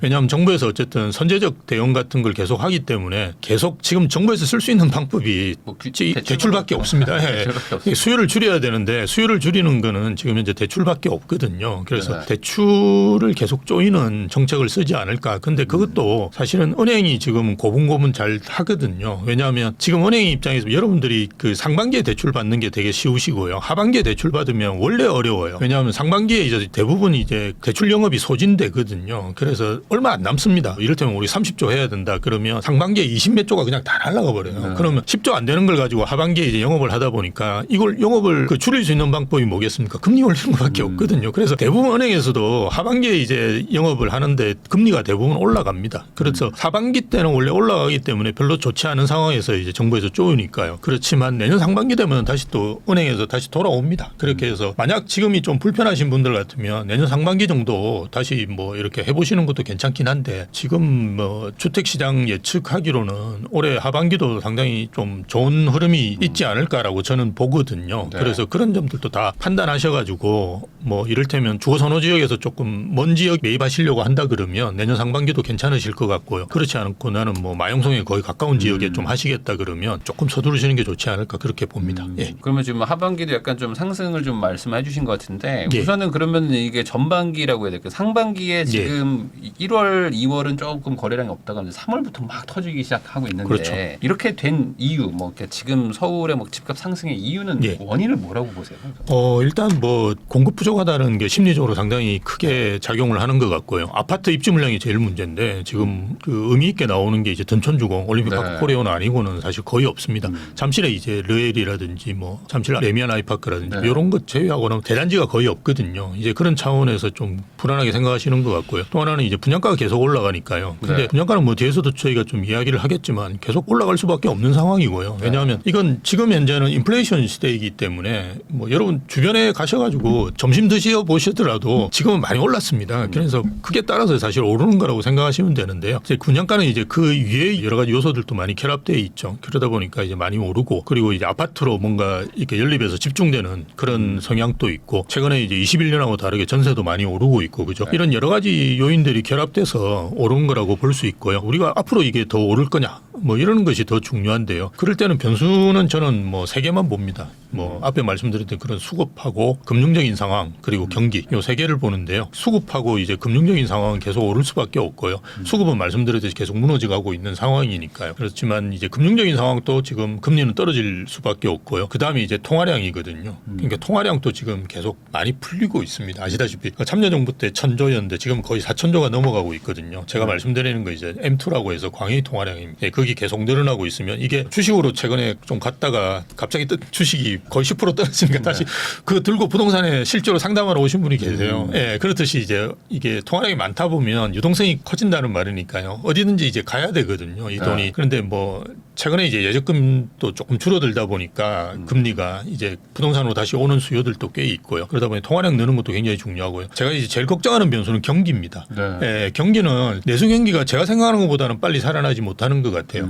예, 그리고 뭐 제가 내수 경기 관련된 지표들도 여러 가지 보더라도 마찬가지인 것 같고요. 최근에 이제 그 설비 투자가 조금 늘어나서 그나마 좀 6월달에 좀 늘어났어요. 그래서 긍정적이라고 제가 보긴 하는데요. 조금 추이를 봐야 될 것 같은데 내수는 여전히 좀 안 좋은 것 같습니다. 그래서 내수 경기가 좀 변수고 나머지 변수들은 다 집값이 오르는 데는 긍정적인 변수들만 있는 것 같아요. 아 그러면은 사실 생각해 보면은 이제 지난 한 4, 5년간 또 엄청 올라갔다가 중간에 이제 확 빠지면서 이제는 예, 이제 맞습니다. 끝났다라고 생각하던 분들도 많았을 텐데 이게 이제 다시 지금 전국적으로 뚫고 막 올라가고 있단 말이죠. 예, 맞습니다. 그러면 이게 어찌 보면 이제 금리의 어떤 급등기를 빼고 나면은 그냥 예. 아주 초장기 지금 상승장이 지금 가고 있는 거라고 봐야 될까요? 맞습니다. 저는 이게 2013년 8월부터 올랐고요. 저는 작년부터 계속 이야기해 왔지만 지금 상승기에서 잠깐 조정을 받았다라고 보거든요. 왜냐하면 하락기라는 거는 우리가 금융위기 왔을 때 한 5, 6년 이렇게 쭉 떨어지는 게 하락기지 1년 만에 반등하는 거는 하락기가 아닙니다. 그래서 전혀 이제 조정기 그러니까 금리가 1년 동안 7배가 올랐는데 뭔가 출렁이지 않을 가능성 거의 없죠. 그죠? 그래서 이제 출렁였고 다시 또 이제 반등을 하면서 상승기로 다시 진입했다라고 보는데요. 그렇다 그러면 지금 벌써 10년이 훌쩍 넘어가거든요. 근데 우리가 지금까지 이제 연구했던 걸 보면 한 10년 정도 오르고 6, 7년 떨어지고 이게 수도권의 아주 일반적인 상황이었어요. 그런데 뭐 더 많이 오르고 있으니까요. 걱정되는데 왜 이렇게 오를까? 저도 이제 그걸 고민하는데요. 아마 규제 때문인 것 같아요. 지금도 여전히 이제 규제가 굉장히 많이 있습니다. 윤석열 정부 들어가지고 규제 다 풀었다고 생각하시는 분은 민주당이 국회를 장악하고 있는 걸 잘 모르셔서 그래요. 법을 바꾼 게 없죠. 맞습니다. 법을 바꾼 게 하나도 없어요. 예, 그나마 이제 제초안 잠깐 이제 협의해 준데 그것도 사실은 정부에서 이제 원하는 대로 그 해준 건 아니고요. 뭐 거의 찔끔 정도 해준 거니까요. 대부분 규제는 그대로 있습니다. 근데 우리나라 규제는 제가 이런 이야기 할 때마다 욕을 듣는데요. 베네수엘라하고 아주 비슷합니다. 외국에는 이런 규제가 없다고 보시면 돼요. 양도세 뭐 다주택자 양도세 규제 있는 나라도 거의 없습니다. 그런데 우리는 정말 황당한 건 토지거래허가구역인데요. 집을 사는데 구청장 허가를 받아야 된다. 베네수엘라도 아마 없을 거예요. 그런 게. 그걸 또 확대한다. 그런 식으로 규제가 계속 남아 있다 보니까 이게 계속 오르는 거 아닌가. 그래서 원래 경제학에도 보면 나와 있습니다. 규제를 하면 가격이 오른다.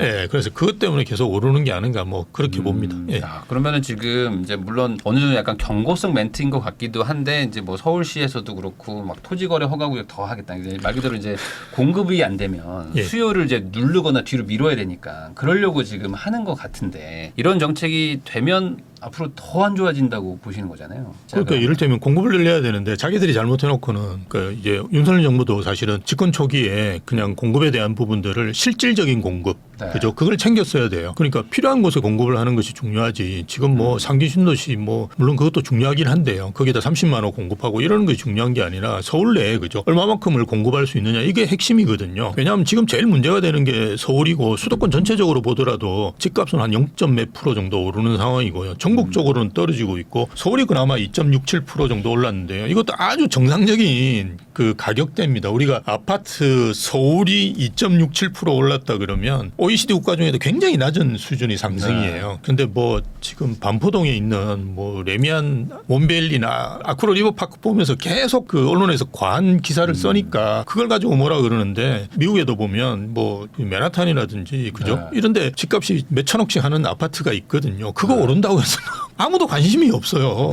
네. 근데 비교 대상을 왜 그걸로 잡는지는 저는 잘 모르겠는데 어쨌든 지금 아주 정상적인 시장입니다. 정상적인 시장이고 아무래도 이제 상승 초입에는 강남 아파트들이 먼저 오르니까요. 이거는 뭐 어느 나라나 다 같은 이야기예요. 그래서 그게 좀 오르니까 이걸 가지고 막 이렇게 규제를 하려고 하는데요. 사실은 공급을 하지 않고 계속 규제만 한다 그러면 이건 또 뭐 문재인 정부 시즌 2가 되는 거죠. 저는 더 오를 수 있는 여지를 제공한다라고 봐요. 그래서 지금 당장 뭐 공급이라는 게 뭐 바로 내일 지어지는 게 아니니까 그렇죠. 아무래도 이제 뭐 비아파트, 뭐 빌라나 예. 오피스텔 이런 것들이 좀 빨리 지어지니까 뭐 그런 것들 좀 공급하려고 정책도 나오고 있긴 한데 뭐 그런 걸 떠나서 우선은 제일 큰 게 한 채만 사라는 이 다주택자 규제 이것 때문에 지금 계속 똘똘한 한 채로 가는 거가 이게 지금 이런 상황을 만든 거 아닌가 싶기도 하거든요. 그렇죠. 그러니까 지금 반포동에 50억, 30평이 50억 되는 거 알고 계시는데요. 40평은 65억이에요. 네. 원밸류 같은 경우. 그러니까 그렇게 이제 가격이 계속 오르는 이유는 수요가 강남도 보면 집중될 수밖에 없잖아요. 왜냐하면 말씀하셨던 이제 분양가 상한제 통해 가지고 계속 그런 집을 못 짓게 만들었고요. 똘똘한 채로 모는 다주택자인데 규제, 거기다 토지거래허가구역이 서초구만 적용한다.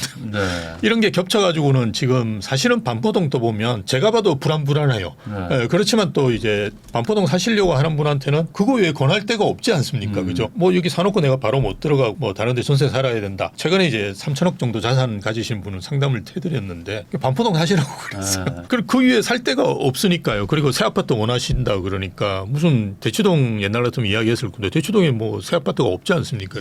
그러니까 그 아파트를 이야기할 수밖에 없거든요. 그런데 뭐 이런 규제 때문에 이렇게 수요가 이제 집중되는 부분들은 분명히 이제 분산시켜야 되는데요. 그걸 못하다 보니까 지금 발생하는 문제라고 봅니다. 네, 그러면은 이게 당분간 이렇게 서울의 뭐 특정 지역 같은 곳들 지금 뭐 전구 좀 뚫고 있는 데들이 조금 예. 더 갈 수밖에 없는 구조인 거네요. 예, 저는 더 간다고 봅니다. 뭐 어떤 분은 이제 뭐 2억대까지 갈 거다 그러는데 그거는 뭐 제가 예측할 수 있는 건 아니고요. 그거는 뭐 사실은 점장이들이 예측하는 건데요. 어쨌든 지금 시작을 했잖아요. 그리고 시작한 지 얼마 안 됐습니다. 벌써부터 이제 좀 급한 데들은 뭐냐 그러면 지방은 왜 계속 떨어지느냐 이야기를 하는데 지금 지방이 오를 때가 아니죠. 부동산에 오래 투자하신 분은 당연히 아는 이야기입니다. 네. 지금 이제 서울 그리고 이제 서울에서도 이제 노동안 금강구라고 하는 데가 최근에 거래가 늘어나고 있어요. 그래서 조금 기다리시면 그쪽도 물론 이제 오른 지도 한두 달 정도밖에 안 됐거든요. 서울에 이제 하락률이 줄어들면서 상승폭이 커진 이런 지역들은 거의 6개월 가까이 됐거든요. 그런 지역들은 이제 쭉 가고 있고요. 그래서 노동안 금강구도 사실은 조금 있으면 오를 거고요. 지방도 오를 거예요. 오를 건데 지금은 이제 시작 초기잖아요. 그래서 아마 지금 조금 이제 많이 올랐죠. 많이 올라서 8, 9월 달은 좀 주춤할 거예요. 네. 그다음 추석 지나면 또 오를 거예요. 그러니까 주춤할 때 이제 어떤 현상이 벌어지냐 그러면 키 맞추기 하겠죠. 네. 네, 노동안 금강구가 이제 따라가지고 좀 어느 정도 키 맞추기를 하는데 안타까운 사실은 예전에는 상승률은 같았는데요. 상승률이 같아도 30억 아파트와 10억 아파트는 차이가 나잖아요. 그렇죠. 이게 똑같이 10% 오르면 10% 3억, 여기는 1억밖에 모르니까 네. 따라갈 수가 없거든요. 근데 지금은 상승률도 다른데 이게 좀 계속되지 않을까라는 의견들이 많고 저도 조금 동의하는 부분이에요. 그렇다 네. 그러면 어쨌든 올라가겠지만 폭이라든지 속도는 좀 느릴 거고요. 그다음 다시 또 반포나 이런 아파트들이 또 올라가겠죠. 그리고 또 따라가고 이런 현상들이 계속 벌어질 거라고 봅니다. 그럼 그 과거와의 차이가 약간 지금 예. 물가 상승률에다가 뭐 이런 금리 높은 거 이런 걸 고려해가지고 지금 재건축에 대한 기대감이 많이 꺾이니까 예, 아무래도 예. 좀 이렇게 저가 지역들 중에는 좀 재건축해야 되는 노후 단지들도 많다 예, 보니까 맞습니다. 신축인 데들로 꽂히니까 사람들이 좀 그래서 더 벌어지는 걸까요? 이거 어떻게 좀 생각하세요? 그런 면도 있을 거예요. 이게 투자하시거나 사시려고 하는 수요자들이 어쨌든 어떻게 움직이느냐가 중요한데요. 지금 현재 수요자분들 중에는 구축 사시는 분들은 거의 없고요. 저희도 이제 권하기가 상당히 어려워요. 그러니까 강남이나 이런 데들은 아마 갈 거예요. 그러니까 뭐 조금 뭐 몸택 가시든 이렇게 하시면 된다라고 말씀드릴 수 있는데 노동항이나 금강구 쪽에 있는 아파트들은 사실은 재건축이 되기가 쉽지가 않고요. 우리가 30평대 같은 경우는 지금 뭐 분담금이 한 5억이 훌쩍 넘어가거든요. 네. 30평대가 그냥 3억 정도 내가 돈 더 내고 지으면 안 되냐 생각하는데 커뮤니티도 지으셔야 되고요. 그렇죠. 예. 네. 다 지어야 됩니다. 그래서 그게 대략 그게 공급 면적이 계약 면적이 맨날 헷갈리는데요. 그게 여러분들이 이제 분양을 받아 보시면 그게 50몇 평으로 나와요. 30평대가. 그래서 5억, 6억씩 막 이렇게 들어갑니다. 근데 내 아파트가 5억, 6억 하는데 5억, 6억을 보태 가지고 15억이 될 가능성이나 20억이 될 가능성이 있으면 투자하겠죠. 근데 안 되거든요. 실제로 지금 반포동에도 보면 20억대 아파트들이 있어요. 예, 반포 프로지오라든지 아니면 저 잠원 신동아 같은 아파트가 20억 중반대 하거든요. 근데 이 아파트의 특징이 20년이에요. 그러니까 이게 뭐 대건축도 되는 것도 아니고 이도저도 아니고. 예, 이거도 아니니까 네. 그런 상태에 머물러 있거든요. 뭐 세대수 적은 것도 있어요. 반포 프로지오 같은 경우는. 그렇지만 이 아파트들도 나중에 40년, 50년 되면 그에 맞춰가 이제 가격대가 올라가겠죠. 그래서 재건축이 되느냐 안 되느냐에 따라서 이게 많이 다르기 때문에 사실은 신축으로 사실 몰릴 수밖에 없고요. 그래서 노동항 쪽에 그냥 사시겠다, 좀 저렴한 걸 원하신다 그러더라도 저희가 이제 저는 추천드리는 데가 거기도 이제 새 아파트들이 가끔 있어요. 네. 예, 그런 아파트들을 오히려 추천드리다 보니까 수요가 계속 몰리는 거죠. 아까 말씀하신 것처럼 3천억 뭐 부자든 뭐 누구든지 간에 이제 신축인 걸 좋아한다라고 이제 먼저 그렇죠. 딱 정해 놓으면 예, 예. 사실 살 수 있는 데가 쫙 줄잖아요. 서울이. 정말 줍니다. 맞습니다. 예, 맞습니다. 워낙 정말 노후도가 좋습니다. 높아가지고. 예, 예. 근데 한강이 보였으면 좋겠어요. 뭐 이래버리면 이제 반포동밖에 없습니다. 반포밖에 없고. 반포밖에 없습니다. 그러니까 이제 계속 거기서 이제 몰리다 보니까 그런 분들이 이제 다른 데로 가려면은 재건축이라도 좀 활성화가 되든지 해야 될 텐데. 예, 그래서 네. 그냥 내미양 원밸리 살려고 하는데 이게 네. 지금 뭐 가격이 높냐, 뭐 언제 사는 게 좋냐 이런 걸 물어보시지 그냥 단지도 안 물어보세요. 단지도 그냥 안 난 이거 물어보세요. 사고 싶다. 아니 본인 찾아봐도 레미안 원밸리밖에 없거든요. 네. 예, 아크로 레오팍도 이제 조금 2016년이잖아요. 그래서 이제 구축으로 조금 있으면 들어가거든요. 네. 예, 그러다 보니까 이제 그거만 찾으세요. 그러면은 그 이제 어떤 신축의 실거주 수요가 지금 약간 시장을 주도하고 있다 뭐 이렇게 봐야 되는 거잖아요. 예, 혹시 뭐 또 맞습니다. 다른 좀 어떤 주체들도 좀 있다고 보세요? 작년 말에는 거의 뭐 주체를 파악하기 힘들 정도로 사람이 거의 없었고요. 올 초만 하더라도 이제 갈아타기 수요가 꽤 있었어요. 그러니까 무주택자 분이 사는 분들은 거의 없었던 것 같아요. 아마 올 초 시장이 별로 그렇게 좋지를 않아서 이렇게 선뜻 하시기 힘들었었던 것 같아요. 그다음 3, 4, 5월 달로 되면서 이제 무주택자 분들이 전세가 이제 7, 8월 달에 되면 계약갱신 청구권 써가지고 이제 만기되는 매물이 나오니까 네. 벌써 이제 찾기 시작하는 거죠. 그런데 이제 전세 주인은 이제 콧대가 높아지고 뭐 나가라고 자꾸 그러고 이러니까 기분 나쁘고 이러니까 자금력이 있으신 분들은 이제 살려고 네. 덤비들죠. 그래서 전세에서 이제 매매로 전환하는 수요가 늘어났고요. 최근에는 갭 투자도 늘어나고 있어요. 저희가 올 초만 하더라도 한 오대방에서 한 5% 정도 됐었어요. 갭 투자를 하려고 찾는 분이. 네. 근데 지금은 20%가 넘었으니까요. 꽤 많이 늘었어요. 근데 뭐 통계를 보니까 훨씬 더 많은 것 같아요. 근데 어쨌든 저희 이제 통계로 보더라도 그 정도 늘었으니까요. 갭 투자 많이 늘고 그럼 주전 계약이라 그래서 주인이 그냥 전세 살고 네. 하는 거 뭐 이런 것도 꽤 있는 걸로 봐서는 최근에는 이제 다주택자만 남아 있고 거의 이제 됐는데 예전하고 다른 게 조금씩 이제 주체들이 바뀌는데요. 이게 누적이 됩니다. 계속. 그러니까 갈아타는 사람들도 계속 있고요. 또 계속 갈아타고. 계속 갈아타고 그다음에 이제 무주택자 분들도 전세에서 이제 매매로 넘어가는 분들도 계속 이제 오시고 그리고 갭을 하시는 분도 계속 늘어나고 다주택자는 아직까지 안 오시는 것 같아요. 대신에 이제 지방에서 가끔씩 이렇게 저는 이제 실수요 다주택자라고 그러는데요. 자제분들 집 사주는 네. 그런 분들이 옵니다. 저도 이제 고향이 부산이거든요. 그래서 친구들이 이제 전화해가지고는 애들 대부분 이제 친구 자제분이죠. 그런 친구들이 다 서울에서 대학을 다녔거나 아니면 나머지 반 중에 또 반은 또 서울에 직장을 잡거든요. 네. 그래서 서울에서 집을 사려고 합니다. 대부분 8, 9억대 오네요. 그런 거 한 채 사주려고 하는 자식 명의로 사거나 아니면 또 본인 명의로 말 잘 들으면 자식 명의로 사고 말 안 들으면 그냥 자기 명의로 사고 이러는 분들이 전화가 와요. 물론 다주택자이긴 한데 사실은 그거는 실수요 다주택자에 가깝거든요. 그런 걸 제외하면 다주택자는 거의 없어요. 그러면은 그렇게 수요가 이제 몰린다는 건 반대로 어딘가에선 수요가 빠지는 거지 않습니까? 그렇죠. 근데 빠지죠. 그 수요가 지금 지방에서 그럼 빠지는 거라고 봐야 맞습니다. 되는 예, 거예요? 금방 말씀한 대로. 그러면 이 지방은 앞으로도 지금 이 상황이라면 이 구조라면은 뭐 쉽지는 않겠네요. 이 어떤 서울과의 어떤 이 간격이 벌어진다는 거에 대해서. 저도 고향이 부산인데 네. 이게 상담할 때 대부분 그렇게 추천드려요. 부산은 지방은 살아라. 전세 살고 서울에 사시라. 왜냐하면 아니, 그러니까 얼마 전에도 이제 구서동이라는 데가 있는데요. 부산에 한 15년 된 아파트입니다. 거기서 본인이 이제 좀 새 아파트로 가려고 이렇게 저한테 문의를 했어요. 그래서 친구인데 내가 그거는 그냥 전세 살아라. 네. 그리고 전세는 너가 이제 편한 대로 갈 수 있기 때문에 뭐 좋은 신축 네. 그런 데 가면 요즘 4년 사니까요. 그냥 살아라. 그리고 나머지 돈으로 해서 서울에 갭 투자 같은 걸 하는 게 네. 좋지 않느냐라고 이제 추천을 드릴 수밖에 없는 게 물론 지방도 이제 굉장히 많이 오를 때는 있을 겁니다. 근데 이제 그게 굉장히 좁아질 거예요. 제가 이제 가끔씩 그 유튜브 나가면 하는 이야기가 점선면이라고 표현을 하는데요. 서울은 이제 면적입니다. 그래서 네. 강남 3구, 마용성 뭐 이런 데들이 엄청 넓잖아요. 그렇게 이제 투자하셔도 문제가 없는데 이제 경기도는 이제 선이고요. 반도체 라인, GTX 라인 이런 쪽으로 그냥 투자하지. 물론 이제 주변이 다 죽는다는 게 아니고요. 그래도 서울만큼이 그죠. 상승률을 좀 우리가 보이는 데를 찾으신다 그러면 그 라인을 이제 타고 하시거든요. 지금 또 이미 라인이라고 그냥 이야기를 하세요. 예, 그러니까 8호선 라인, 신분당선 라인 뭐 이렇게 이야기하시거든요. 근데 지방은 아마 점이 될 거예요.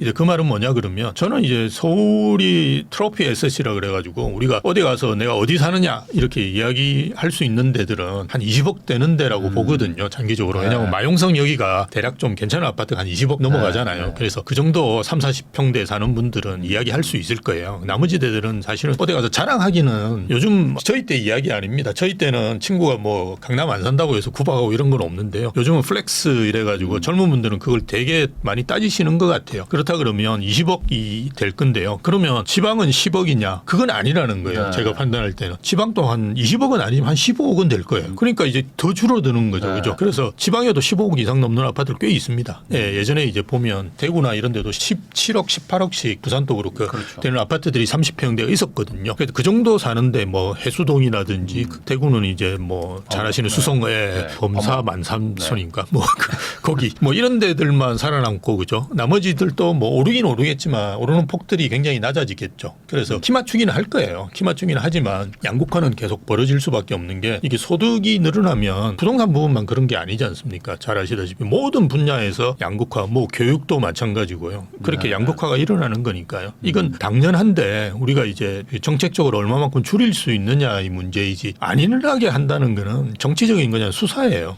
예. 하긴 생각해 보면은 말씀하신 것처럼 이제 금액이 좀 높은 아파트들은 네. 나 어디 산다고 단지를 말씀들 하시는데 그렇죠. 보통 금액이 낮으면 나 무슨 구에 산다 이렇게 하시잖아요.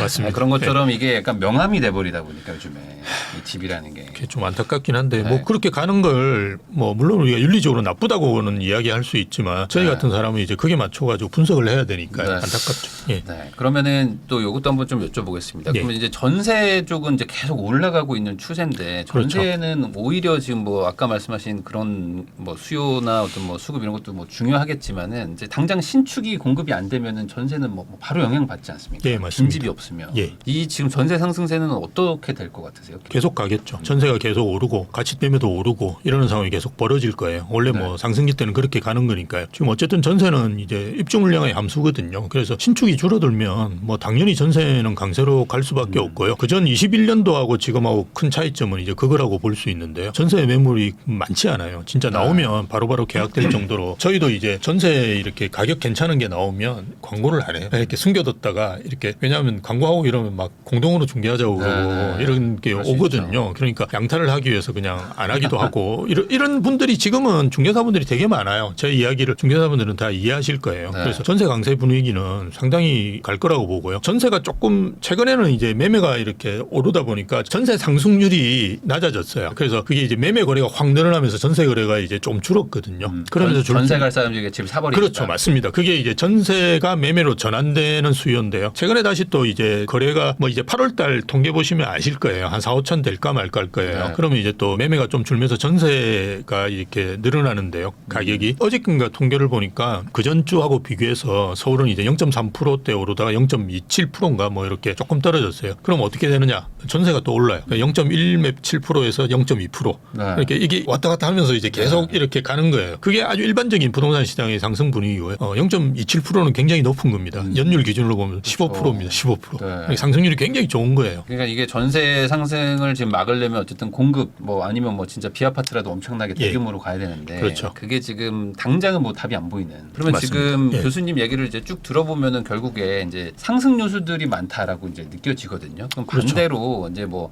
일어나지는 않았는데 뭐 하락 요인이랄 게 뭐 있을 수 있을 게 있을까요? 지금 그러니까 이 이걸 분위기에서? 거의 블랙스완 아니면 없으니까 어떤 뭐 뭐 중국이 예상하지 못한 대만을 침공하거나 그런 전쟁이 또 일어나는 거 아니고는 제가 생각하는 변수는 그러니까 지금 이제 저도 상담을 많이 드리는데요. 상담하면 이제 주택을 더 늘리려고 하는 분들이 가끔 계세요. 그럼 제가 이제 좀 조심하라 하고 이제 말씀을 많이 드리거든요. 왜냐하면 지금 현재 저희가 보유세가 많이 떨어져 있거든요. 예전에 뭐 100이었다 그러면 거의 20, 30으로 지금 서울에 이제 두세 채 가지고 있는 분은 잘 아실 거예요. 그 정도로 많이 떨어져 있어요. 그러다 보니까 지금 이 추세가 계속될 거라고 생각하시는데 지금은 저희가 앞에서 좀 이야기했지만 뭐 법을 바꿔가지고 이게 떨어진 게 아니잖아요. 그러니까 뭐 그 공시가 현실화율을 멈춘다든지 아니면 공정시장 가액 비율을 낮춰가지고 된 거거든요. 이거를 원 상태로만 돌리면 여러분 원래 생각했던 100 훌쩍 넘어가지고 이제 될 거예요. 한 3배에서 5배 정도 그냥 바로 올라갑니다. 근데 차기 정부가 어떻게 될지 아무도 모르잖아요. 사실은 이제 정치 리스크가 제일 큰데요. 아까 말씀드렸던 뭐 중국이 대만 침공한다는 것도 정치 리스크라고 볼 수 있거든요. 뭐 시진핑 씨가 그냥 마음대로 하면 되는 거니까 물론 뭐 그렇지는 않지만 어쨌든 거기는 독재 국가니까요. 그렇게 네. 그냥 할 수 있거든요. 그러니까 정치 리스크가 제일 큰데 차기 정부에서 만약 민주당에서 집권을 했는데 국회도 민주당이 장악했다 이러면 저는 상당히 다른 시장이 펼쳐질 수도 있다고 봐요. 그래서 지금 그게 가장 큰 변수고요.